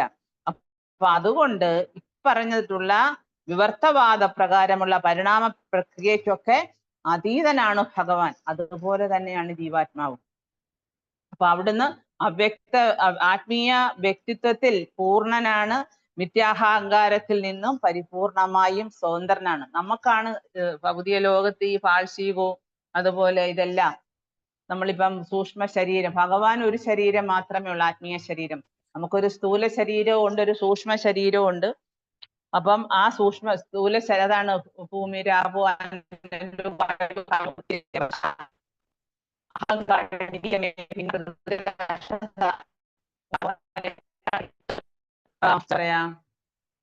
ഭിന്നമായ ഭൗതിക പ്രകൃതി, ഭൂമി, ജലം, അഗ്നി, വായു, അതുപോലെ ആകാശം, മനസ്സ്, ബുദ്ധി, മിഥ്യാഹങ്കാരം എന്നിങ്ങനെ 8 എണ്ണം അടങ്ങുന്നതാണ് എൻ്റെ ഈ ഭിന്നമായ ഭൗതിക പ്രകൃതി, വിശ്വാവിഷ്കാരം പ്രകൃതി. അതേപോലെ തന്നെ നമ്മുടെ ആ പ്രകൃതിയാണ്. ആ പ്രകൃതിയിൽ നമ്മുടെ ഈ ശരീരം എന്ന് പറയുന്നത് അത് തന്നെ എന്താ പറയാ, ഭഗവാന്റെ ആ വിശ്വാവിഷ്കാരത്തിന്റെ ഒരു ഭാഗമാണ്.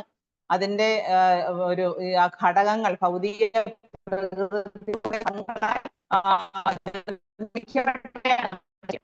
അതുകൊണ്ട്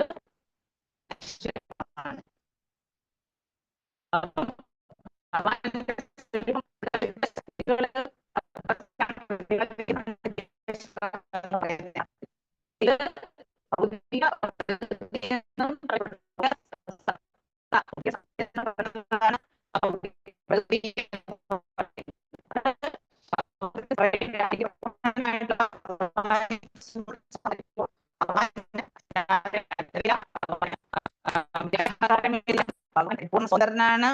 അതുപോലെ അദ്ദേഹത്തിന് മാത്രമാണ് ആത്മീയ സവിശേഷ ഗുണങ്ങൾ. അതൊരിക്കലും ജീവസത്തകളുടെ ഭൗതികതയാൽ മലിനപ്പെടുത്തുമില്ല. ഭഗവാന്റെ സവിശേഷ ഗുണങ്ങൾ ഇപ്പൊ തന്നെ നമ്മൾ പറഞ്ഞു, ഷഡ് ഐശ്വര്യങ്ങളെ കുറിച്ച്. ഏതൊക്കെയാണ് ഷഡ് ഐശ്വര്യങ്ങൾ? അതായത് ഭഗവാൻ എല്ലാവിധ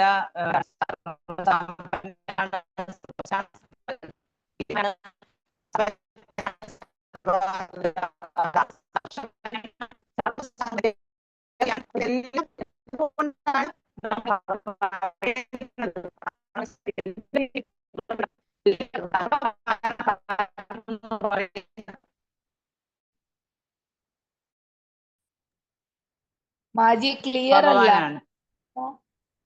അതാ ഞാൻ വീഡിയോ ഓഫ് ചെയ്തു.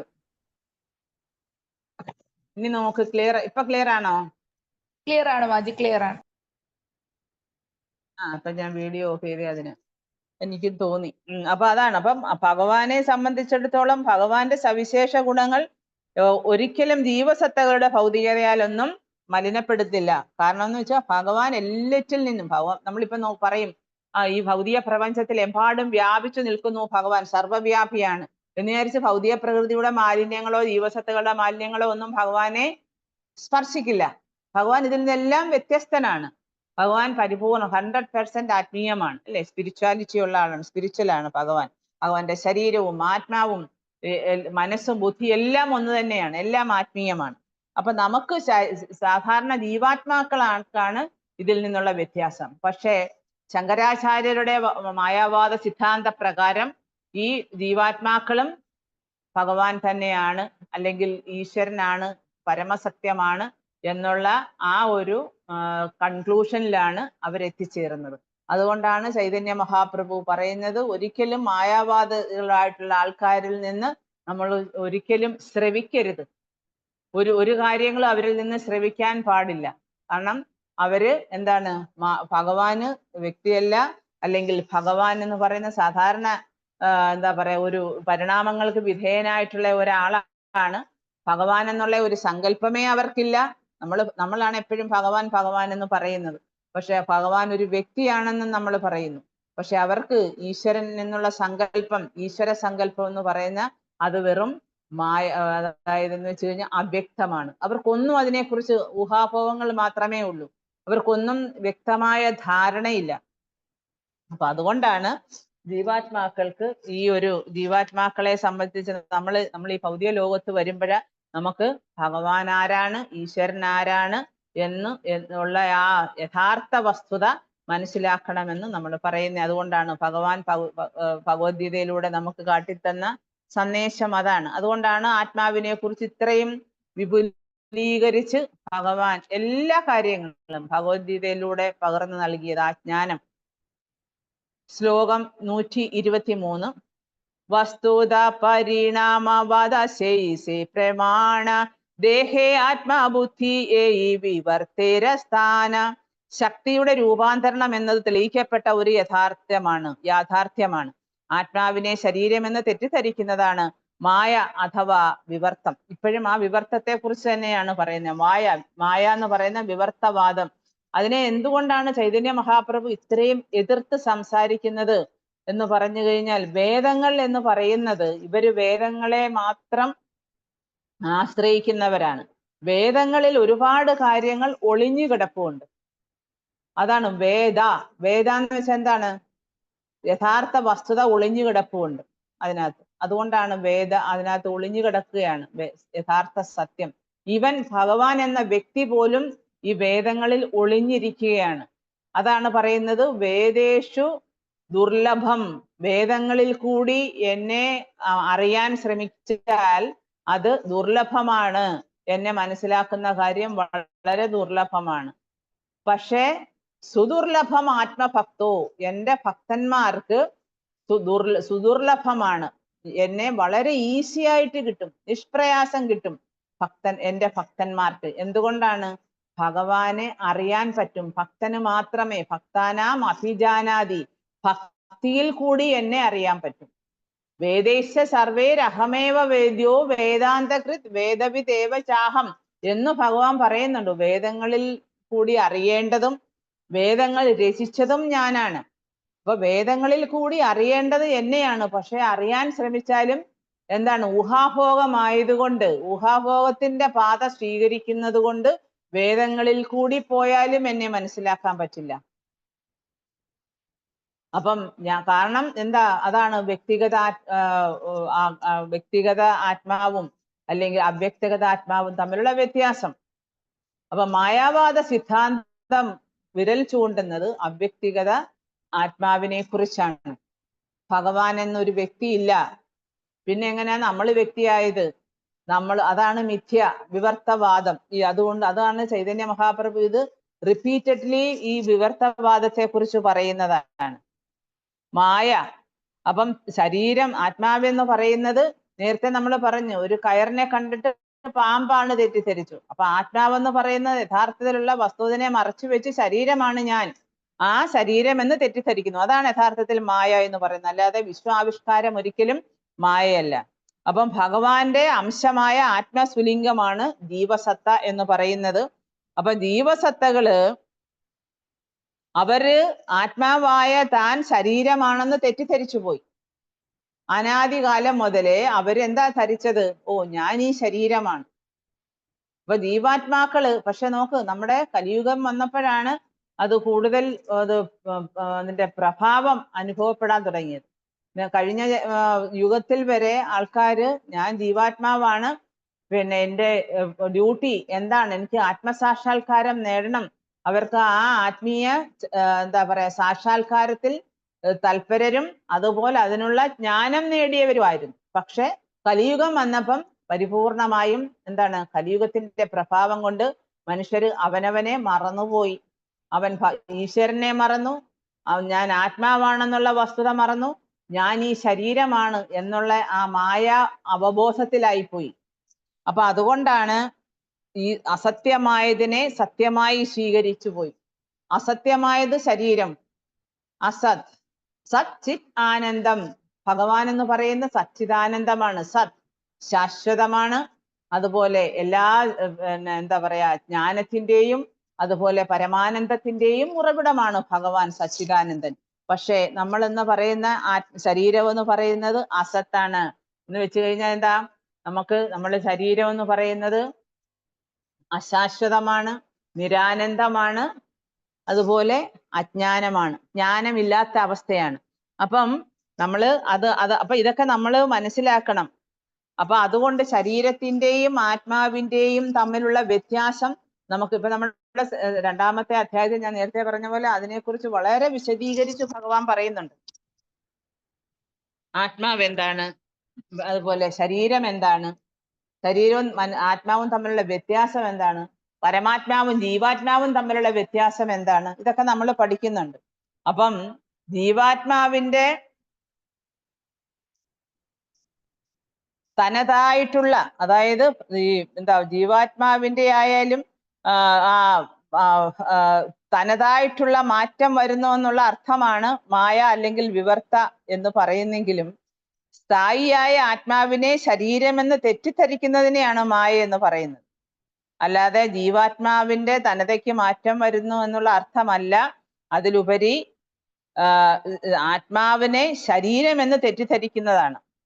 അപ്പൊ ഭഗവത്ഗീതയിലും ഭഗവാൻ വിവരിക്കുന്ന അതാണ്. ഭൂമിരാപോ അനലോ വായു ഖം മനോ ബുദ്ധി രേവച.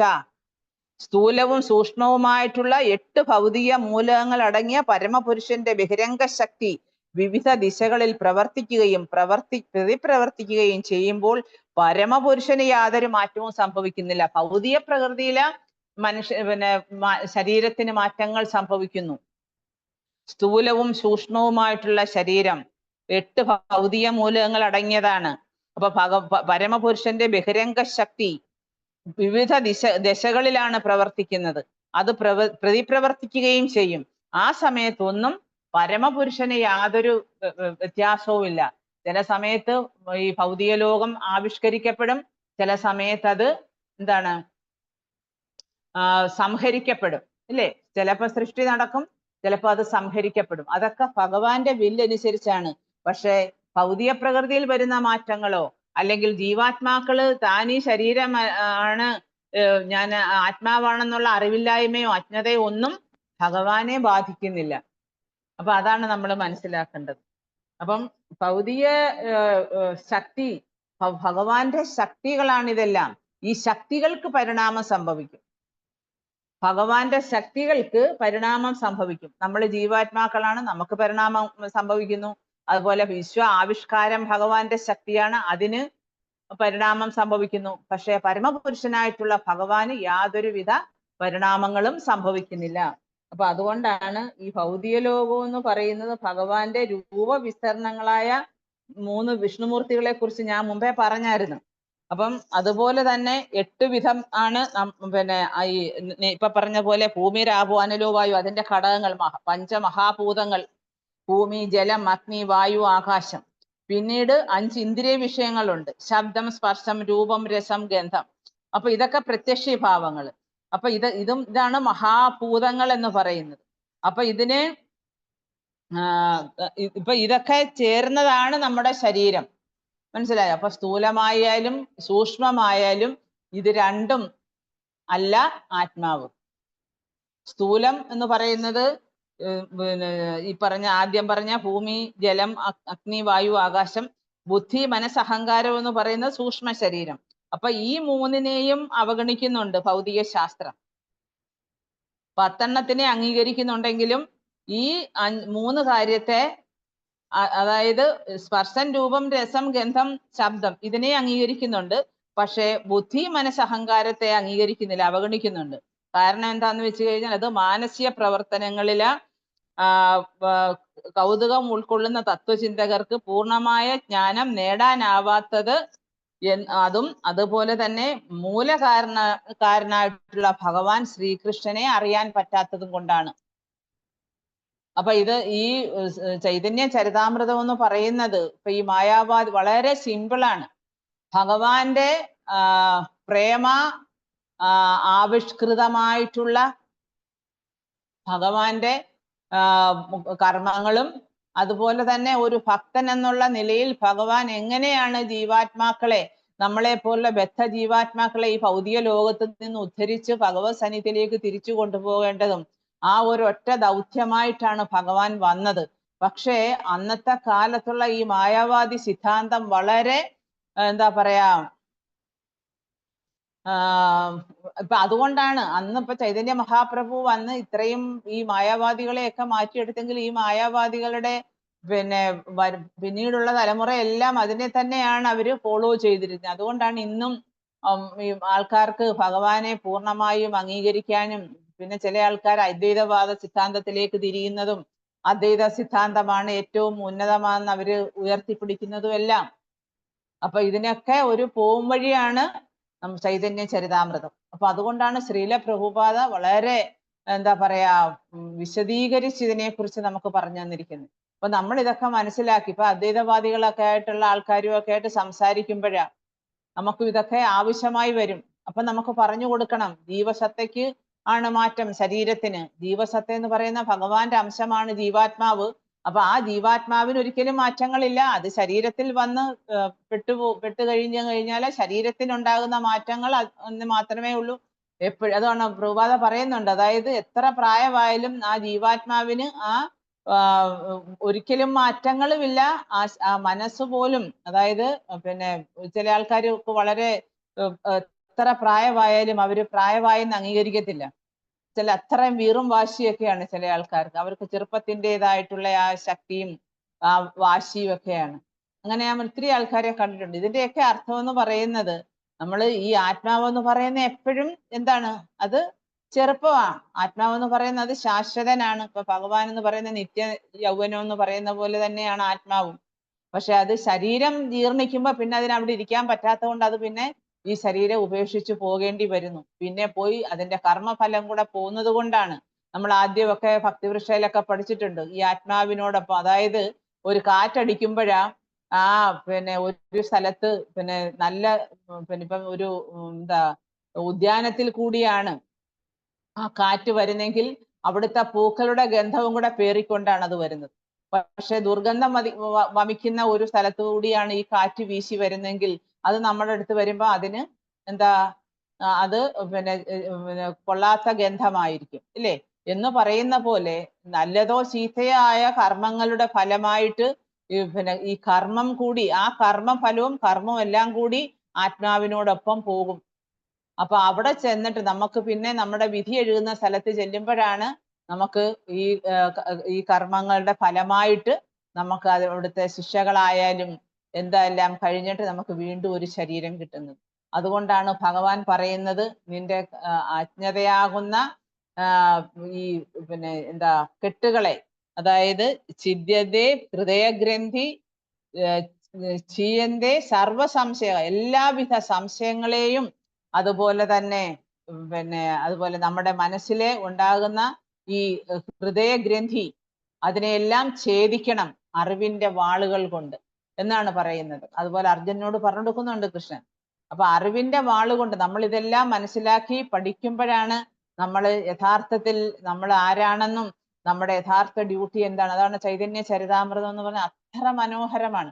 ഈവൻ ഈ തത്വങ്ങളൊക്കെ ഒരുപാട് ഭഗവത്ഗീതയ്ക്കകത്തും മറ്റു ഭാഗവത സ്കന്ധങ്ങളിലൊക്കെ പ്രഭുപാദ മായാവാദ സിദ്ധാന്തത്തെ കുറിച്ചൊക്കെ പറഞ്ഞിട്ടുണ്ടെങ്കിലും ഇവിടെ മായാവാദവും അതുപോലെ തന്നെ എന്താ പറയാ വ്യക്തിഗതവും തമ്മിലുള്ള യഥാർത്ഥ പരമപുരുഷനാണ് വന്നെന്ന് പറഞ്ഞു കൊടുക്കുന്ന മായാവാദികളോട്, അല്ലേ? വേറെ ഒരാളല്ല, മൂന്നാമതൊരാളല്ല, ഭഗവാൻ സ്വയമാണ് വന്ന് ഈ മായാവാദികളോട് ഈ പറഞ്ഞ കാര്യങ്ങളെല്ലാം ഭഗവാന്റെ വ്യക്തിഗത എന്താ പറയാ വ്യക്തിഗത അസ്തിത്വത്തെ കുറിച്ച് ഭഗവാനോട് സ്വയം പറഞ്ഞു കൊടുക്കുന്നത് മായാവാദികളോട് ഭഗവാൻ പറഞ്ഞു കൊടുക്കുന്നത് ഭഗവാൻ സ്വയം തന്നെയാണ്, ചൈതന്യ മഹാപ്രഭു. അപ്പൊ അതാണ് അതൊക്കെയാണ് നമ്മൾ മനസ്സിലാക്കേണ്ടത്. അപ്പൊ അങ്ങനെ ശക്തിയുടെ രൂപാന്തരണം എന്ന് പറയുന്നത്, അതായത് പരമപുരുഷന്റെ ബഹിരംഗ ശക്തി എന്ന് പറയുന്നത് പ്രവർത്തിക്കും പ്രതിപ്രവർത്തിക്കും ചെയ്യുമ്പോൾ ഒരിക്കലും ഭഗവാന് മാറ്റമില്ല. ഭൗതിക ലോകത്തിന് മാത്രമേ മാറ്റമുള്ളൂ, ജീവാത്മാവിന്റെ ശരീരത്തിന് മാത്രമേ മാറ്റമുള്ളൂ. ഭഗവാന്റെ ശക്തികൾക്ക് പരിണാമങ്ങൾ വരാം, ഒരിക്കലും ഭഗവാന് പരിണാമങ്ങളില്ല. ശ്ലോകം 124 അവിചിന്യ ശക്തിയുക്ത ശ്രീ ഭഗവാൻ ഇച്ഛായ ജഗദ്രൂപേ പായ പരിണാമ. പരമദിവ്യോത്തമ പുരുഷൻ എല്ലാ വിധത്തിലും സർവ ഐശ്വര്യ സമ്പൂർണനാണ്. അതിനാൽ അവിടുന്ന് ഇച്ഛയനുസരിച്ച് അവിടുത്തെ അചിന്യ ശക്തികൾ വിശ്വ ആവിഷ്കാരമായി പരിണമിക്കുന്നു. അപ്പൊ ഭഗവാൻ സർവ ഐശ്വര്യനാണ്, അല്ലേ? നമ്മൾ പറഞ്ഞു ഷഡ് ഐശ്വര്യങ്ങളുള്ള ആളാണ് ഭഗവാൻ. അപ്പൊ ഈ ഐശ്വര്യങ്ങളെല്ലാം ഉള്ള സർവൈശ്വര്യ സമ്പൂർണനായിട്ടുള്ള പരമ ദിവ്യോത്തമ പുരുഷനായിട്ടുള്ള ഭഗവാന്റെ ഇച്ഛ അനുസരിച്ചാണ് അചിന്യമായ ശക്തികൾ വിശ്വ ആവിഷ്കാരമായി പരിണമിക്കുന്നത്. അതിന് പരിണാമം ഉണ്ടാകും, പക്ഷെ ഭഗവാനല്ല പരിണാമം ഉണ്ടാവുന്നത്. ശ്ലോകം 125 തഥാപി അചിന്യ ശക്തിഹായ അവികാരി പ്രാകൃത ചിന്താമണി താഹേ ദൃഷ്ടാന്തയേ ധാരി. എപ്രകാരം ചിന്താമണിക്കല്ല് ഇരുമ്പിനെ സ്വർണമാക്കി മാറ്റുകയും എന്നാൽ അത് സ്വയം മാറ്റമില്ലാതെ നിൽക്കുകയും ചെയ്യുന്നുവോ, അപ്രകാരം പരമപുരുഷൻ അചിന്യ ശക്തികളെ രൂപാന്തരപ്പെടുത്തുമ്പോഴും സ്വയം മാറ്റമില്ലാതെ തുടരുന്നു. പിന്നീട് ഭഗവാൻ ചിന്താമണി കല്ലിന്റെ കാര്യമാണ് പറയുന്നത്. ഓരോരോ ഉദാഹരണ വഴി അവരെ മനസ്സിലാക്കുകയാണ്. ഇപ്പൊ ചിന്താമണി കല്ലെന്ന് വെച്ചാൽ എന്താണ്? അതിന് അതാണ് ടച്ച് സ്റ്റോൺ എന്ന് പറയും. അതുകൊണ്ട് എന്ത് വസ്തു കൊണ്ടുവന്ന് അതിനെ സ്പർശിച്ചാലും അത് സ്വർണമായി തീരും. അതാണ് ചിന്താമണി കല്ല്. ഈ ചിന്താമണി കല്ല് കൊണ്ടാണ് ഗോലോക വൃന്ദാവനത്തില് അവിടെ എല്ലാം പാകിയിരിക്കുന്നത് ഭഗവാന്റെ ഗ്രഹം. ചിന്താമണി പ്രകര സത്മസു കൽപ്പവൃക്ഷ, അല്ലേ? ഭഗവാന്റെ ധാമത്തെ കുറിച്ച് വിവരിക്കുമ്പോൾ പറയുന്നതാണ് ബ്രഹ്മദേവൻ. ചിന്താമണി പ്രകര സത്മസു കൽപ്പവൃക്ഷ ലക്ഷാവൃതേഷു സുരഭീര അഭിപാലയന്തം ലക്ഷ്മീ സഹസ്ര ശത സംഭ്രമ സേവ്യമാനം ഗോവിന്ദമാദി പുരുഷം. അപ്പൊ എന്തല്ല, ചിന്താമണി ധാമമാണ് ഭഗവാന്റെ ധാമം എന്ന് പറയുന്നത്. അപ്പൊ അതേപോലെ ഈ ചിന്താമണി കല്ല് ഇരുമ്പിനെ പോലും സ്വർണമാക്കും. പക്ഷെ അതിനെന്തെങ്കിലും മാറ്റമുണ്ടോ? ഈ ഇരുമ്പിനെ അത് ടച്ച് ചെയ്തെന്ന് വിചാരിച്ച്, സ്പർശിച്ചെന്ന് വിചാരിച്ച് ഈ ചിന്താമണി കല്ലിന് ഒരു മാറ്റവും വരില്ല. അതിനെ ഏതാണോ സ്പർശിച്ചത് അത് സ്വർണമായി, അല്ലേ? അപ്പൊ എന്ന് പറയുന്നത് പോലെ ഭഗവാൻ സ്വയം മാറ്റമില്ലാതെ നിൽക്കുന്നു. പരമപുരുഷൻ അചിന്യ ശക്തികളെ രൂപാന്തരപ്പെടുത്തുന്നു. അചിന്യമായ ശക്തികളെ ഒക്കെ ഭഗവാൻ രൂപാന്തരപ്പെടുത്തി വെക്കുന്നെങ്കിലും ഇപ്പൊ തന്നെ ഭഗവാന്റെ ബഹിരംഗ ശക്തിയാണ്. ബഹിരംഗ ശക്തി കൊണ്ടാണ് ഈ ഭൗതിക ലോകം വിശ്വ ആവിഷ്കാരമായി നമുക്കിന്ന് ഭൗതിക പ്രകൃതിയായിട്ട് നമ്മൾ കാണുന്നത്. അതിനകത്തെ ഓരോ മൂലകങ്ങൾ കൊണ്ടാണ് നമ്മൾ ജീവാത്മാവ് ഈ ഭൗതിക ലോകത്ത് വന്ന് നമുക്ക് ശരീരം രൂപാന്തരപ്പെടുന്നത്. അപ്പൊ ഇതെല്ലാം രൂപാന്തരണങ്ങളുണ്ട് ഭഗവാന്റെ എന്താ പറയാ ശക്തികൾക്ക്. പക്ഷേ ഭഗവാന് രൂപാന്തരം സംഭവിക്കുന്നില്ല. 126 നാനാരത്നരാശിഹായ ചിന്താമണി ഹൈദേ തഥാപിഹ മണിരഹേ സ്വരൂപേ അവികൃതേ. ചിന്താമണിക്കല്ല് നാനാവിധത്തിലുള്ള മികച്ച രത്നങ്ങൾ ഉൽപ്പാദിപ്പിക്കുന്നുവെങ്കിലും അത് മാറ്റമില്ലാതെ അതിന്റെ സ്വരൂപ അവസ്ഥയിൽ തന്നെ സ്ഥിതി ചെയ്യുന്നു. വീണ്ടും ഭഗവാൻ അത് ഉറപ്പിക്കുകയാണ്. ചിന്താമണിക്കല്ലിന്റെ ഉദാഹരണം പറയുന്നത്, ചിന്താമണിക്കല്ലിനെ കൊണ്ട് മറ്റുള്ള ഒരുപാട് കാര്യങ്ങളെ മാറ്റാൻ പറ്റും. അപ്പൊ അതുകൊണ്ട് രത്നങ്ങൾ ഉൽപ്പാദിപ്പിക്കാൻ പറ്റും. ഇരുമ്പ് കൊണ്ട് അതിനെ ടച്ച് ചെയ്ത് കഴിഞ്ഞാൽ അത് സ്വർണമാകും. അപ്പൊ എന്ന് പറയുന്നത് അങ്ങനെ ഒരുപാട് കാര്യങ്ങൾ അതിന് നാനാവിധത്തിലുള്ള രത്നങ്ങളും കാര്യങ്ങളും ഒക്കെ ഉൽപ്പാദിപ്പിക്കാൻ കഴിയും. പക്ഷേ ചിന്താമണിക്കല്ല് അതേപോലെ നിൽക്കും, അതേപോലെ തന്നെ സ്ഥിരമായി മാറ്റമില്ലാതെ അതിന്റെ സ്വരൂപാവസ്ഥയിൽ നിൽക്കും. അതേപോലെ ഭഗവാന്റെ വിസ്തരണങ്ങൾ അല്ലെങ്കിൽ ഭഗവാന്റെ ശക്തികൾ കൊണ്ട് ഭഗവാന്റെ ശക്തികളെ വിവിധ ശക്തികളെ ഭഗവാൻ രൂപാന്തരപ്പെട്ട് പരിണാമ പ്രക്രിയയിലൂടെ അല്ലെങ്കിൽ പരിണാമ ഫലമായിട്ട് എന്തെല്ലാം മാറ്റങ്ങൾ ഈ ഭൗതിക ലോകത്തായാലും ജീവാത്മാ ഉണ്ടായാലും ഇപ്പൊ ഭൗതിക ലോകത്ത് തന്നെ ഏതെല്ലാം 84 ലക്ഷം ജീവജാലങ്ങളുണ്ട്. ഇതെല്ലാം ഭഗവാന്റെ അംശമാണ്. ഏതെല്ലാം രൂപത്തിലാണ് അത് വന്നിരിക്കുന്ന ഭൗതിക ലോകത്ത്? 84 ലക്ഷം സ്പീഷീസ് ഓഫ് ലൈഫ് ജീവാത്മാക്കളുണ്ട്. അതുപോലെ നമ്മൾ ഈ ഭൗതിക ലോകത്ത് ഒരാൾ വീട് വെക്കുകയാണ് അല്ലെങ്കിൽ ഒരു കെട്ടിടം പണിയുമ്പം ഈ ഭൗതിക ലോകത്തുള്ള പലവിധ സാധനങ്ങളാണ് കൊണ്ടുവന്ന് വീട് വെക്കുന്നത്, അല്ലേ? അപ്പൊ എന്ന് പറയുന്ന പോലെ ഇതെല്ലാം ഭൗതിക പ്രകൃതിയിലുള്ളതാണ്. ഇതെല്ലാം ഭഗവാന്റെ ശക്തികളാണ്. അപ്പൊ നമ്മൾ ഈ ഭഗവാന്റെ ഇതിനെയെല്ലാം വിവിധ രൂപങ്ങളായിട്ട് അല്ലെങ്കിൽ പല രൂപത്തിലും ഭാവത്തിലും ഒക്കെ നമ്മൾ ദർശിക്കുന്നെങ്കിലും നമ്മൾ ഒന്ന് മനസ്സിലാക്കണം, ഇതെല്ലാം അൾട്ടിമേറ്റ്ലി ഇതെല്ലാം ഭഗവാന്റെ ശക്തി തന്നെയാണ്. ഇതെല്ലാം ഭഗവാന്റെ ശക്തി തന്നെയാണ്. പക്ഷെ ഇതൊന്നും ഭഗവാനെ ബാധിക്കത്തില്ല. ഭഗവാൻ ഒരിക്കലും പരിണാമങ്ങൾ ഉണ്ടാകുകയില്ല. ഇത്രയും ഇത് ചൈതന്യ മഹാപ്രഭു എസ്റ്റാബ്ലിഷ് ചെയ്യുകയാണ് മായാവാദികളുടെ അടുത്ത്. ഭഗവാൻ ഒരിക്കലും പരിണാമത്തിന് വിധേയനല്ല എന്ന് വീണ്ടും വീണ്ടും എസ്റ്റാബ്ലിഷ് ചെയ്യാൻ വേണ്ടിയാണ് ഭഗവാൻ ഇത്രയും ഉദാഹരണങ്ങളിൽ കൂടി അത് അവർക്ക് പറഞ്ഞു മനസ്സിലാക്കി കൊടുത്തത്. ഇതൊക്കെ നമുക്ക് മനസ്സിലാക്കാനും കൂടി വേണ്ടി ശ്രീല പ്രഭുപാദ അദ്ദേഹത്തിന്റെ ഭാവാർത്ഥത്തിൽ കൂടി ഒരുപാട് ഉദാഹരണ സഹിതം ഇത് വിവരിക്കുന്നുണ്ട്. അപ്പൊ ഇതൊക്കെ നമ്മൾ മനസ്സിലാക്കണം. അപ്പൊ ഭൗതിക വസ്തുക്കളിൽ പോലും ഇത്രമാത്രം അചിന്ത്യ ശക്തികൾ അടങ്ങിയിരിപ്പുണ്ട്, അല്ലേ? അതും ഭഗവാന്റെ ശക്തി ആയതുകൊണ്ടാണ് ഇത്രമാത്രം. ഇപ്പം ചിന്താമണിക്കല്ല്, അപ്പൊ അതൊരു ഭൗതിക വസ്തുവാണ്. അപ്പൊ അതിന് എന്തിനെ ടച്ച് ചെയ്താലും അതിന് സ്വർണമാകാൻ പറ്റും. പക്ഷെ അതിന് പോലും ഇത്രമാത്രം അചിന്ത്യ ശക്തി അടങ്ങിയിരിക്കുന്നുണ്ട്. അപ്പൊ ഒന്ന് ആലോചിച്ച് നോക്കിയേ, ഭഗവാന്റെ അചിന്ത്യ ശക്തി എന്തുകൊണ്ടാണ് പിന്നെ നമുക്കതിനെ വിശ്വസിച്ചുകൂടാ? അതും ചൈതന്യ മഹാപ്രഭു അടുത്ത ശ്ലോകത്തിൽ കൂടെ പറയുന്നുണ്ട്. അതിന് ഭാവാർത്ഥമുണ്ട്. അപ്പൊ അത് അടുത്ത ആഴ്ച എടുക്കും. ഞാൻ 126 ശ്ലോകം വരെയാണ് എടുത്തത്. അപ്പം ഞാനിത് പറഞ്ഞെങ്കിലും അപ്പം ഭൗതിക വസ്തുക്കളിൽ പോലും ഇത്രമാത്രം ശക്തിയുടെ, കാരണം അതെല്ലാം ഭഗവാന്റെ ശക്തിയായിട്ടാണ്, ഭഗവാന്റെ ആവിഷ്കാരങ്ങളാണ്, ഭഗവാന്റെ ശക്തികളിൽ നിന്നുണ്ടാകുന്നതാണ്. അപ്പൊ അതിന് ഇത്രമാത്രം അചിന്ത്യ ശക്തികൾ ഉള്ളത് കൊണ്ട് അപ്പൊ നമ്മളൊരു ചെറിയ ജീവാത്മാവ് തന്നെ ഇന്ന് ഈ ഭൗതിക ലോകത്ത് വന്ന് എന്തെല്ലാം കാര്യങ്ങൾ ചെയ്യുന്നു. നമ്മൾ ഒരു ഒരു അഗ്നി സ്ഫുലിംഗമേ ഉള്ളൂ നമ്മുടെ ശരീരത്ത് കുടികൊള്ളുന്നത്. ഈ ശരീരം കൊണ്ട് ഒരു ജീവാത്മാവ് അവന്റെ ജീവിത സമയത്ത് എന്തെല്ലാം കാര്യങ്ങൾ, അതായത് അത്ഭുതകരമായ കാര്യങ്ങൾ ഈ ലോകത്ത് കാണുന്ന എല്ലാം അത് തന്നെയാണ്, മനുഷ്യൻ ചെയ്യുന്ന കാര്യങ്ങളാണ്. അതൊക്കെ എന്തുകൊണ്ടാണ്? ഭഗവാന്റെ ശക്തിയായിട്ടുള്ള ആത്മാവ്, ഭഗവാന്റെ അംശമായിട്ടുള്ള ആത്മാവ് നമ്മുടെ ശരീരത്തിൽ ഇരിക്കുന്നത് കൊണ്ടാണ്.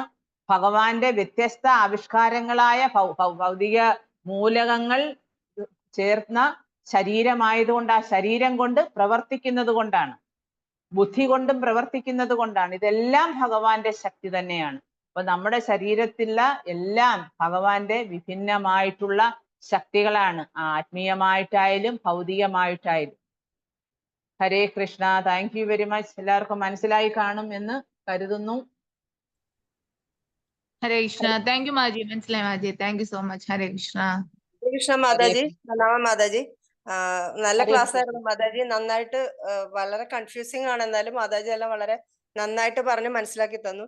എനിക്കൊരു ചെറിയ സംശയം മാതാജി, ഞാൻ ചോദിക്കാം, ഈ ഭഗവാന്റെ ശക്തികൾക്ക് രൂപാന്തരം അല്ലെങ്കിൽ സംഭവിക്കുന്നു എന്ന് പറയുമ്പോൾ അത് ബഹിരംഗ ശക്തി അല്ലെങ്കിൽ തടസ്സ ശക്തി, ഭഗവാന്റെ ആത്മീയ ശക്തിക്ക് അങ്ങനെ ഒരു രൂപാന്തരം ഉണ്ടാവുമോ?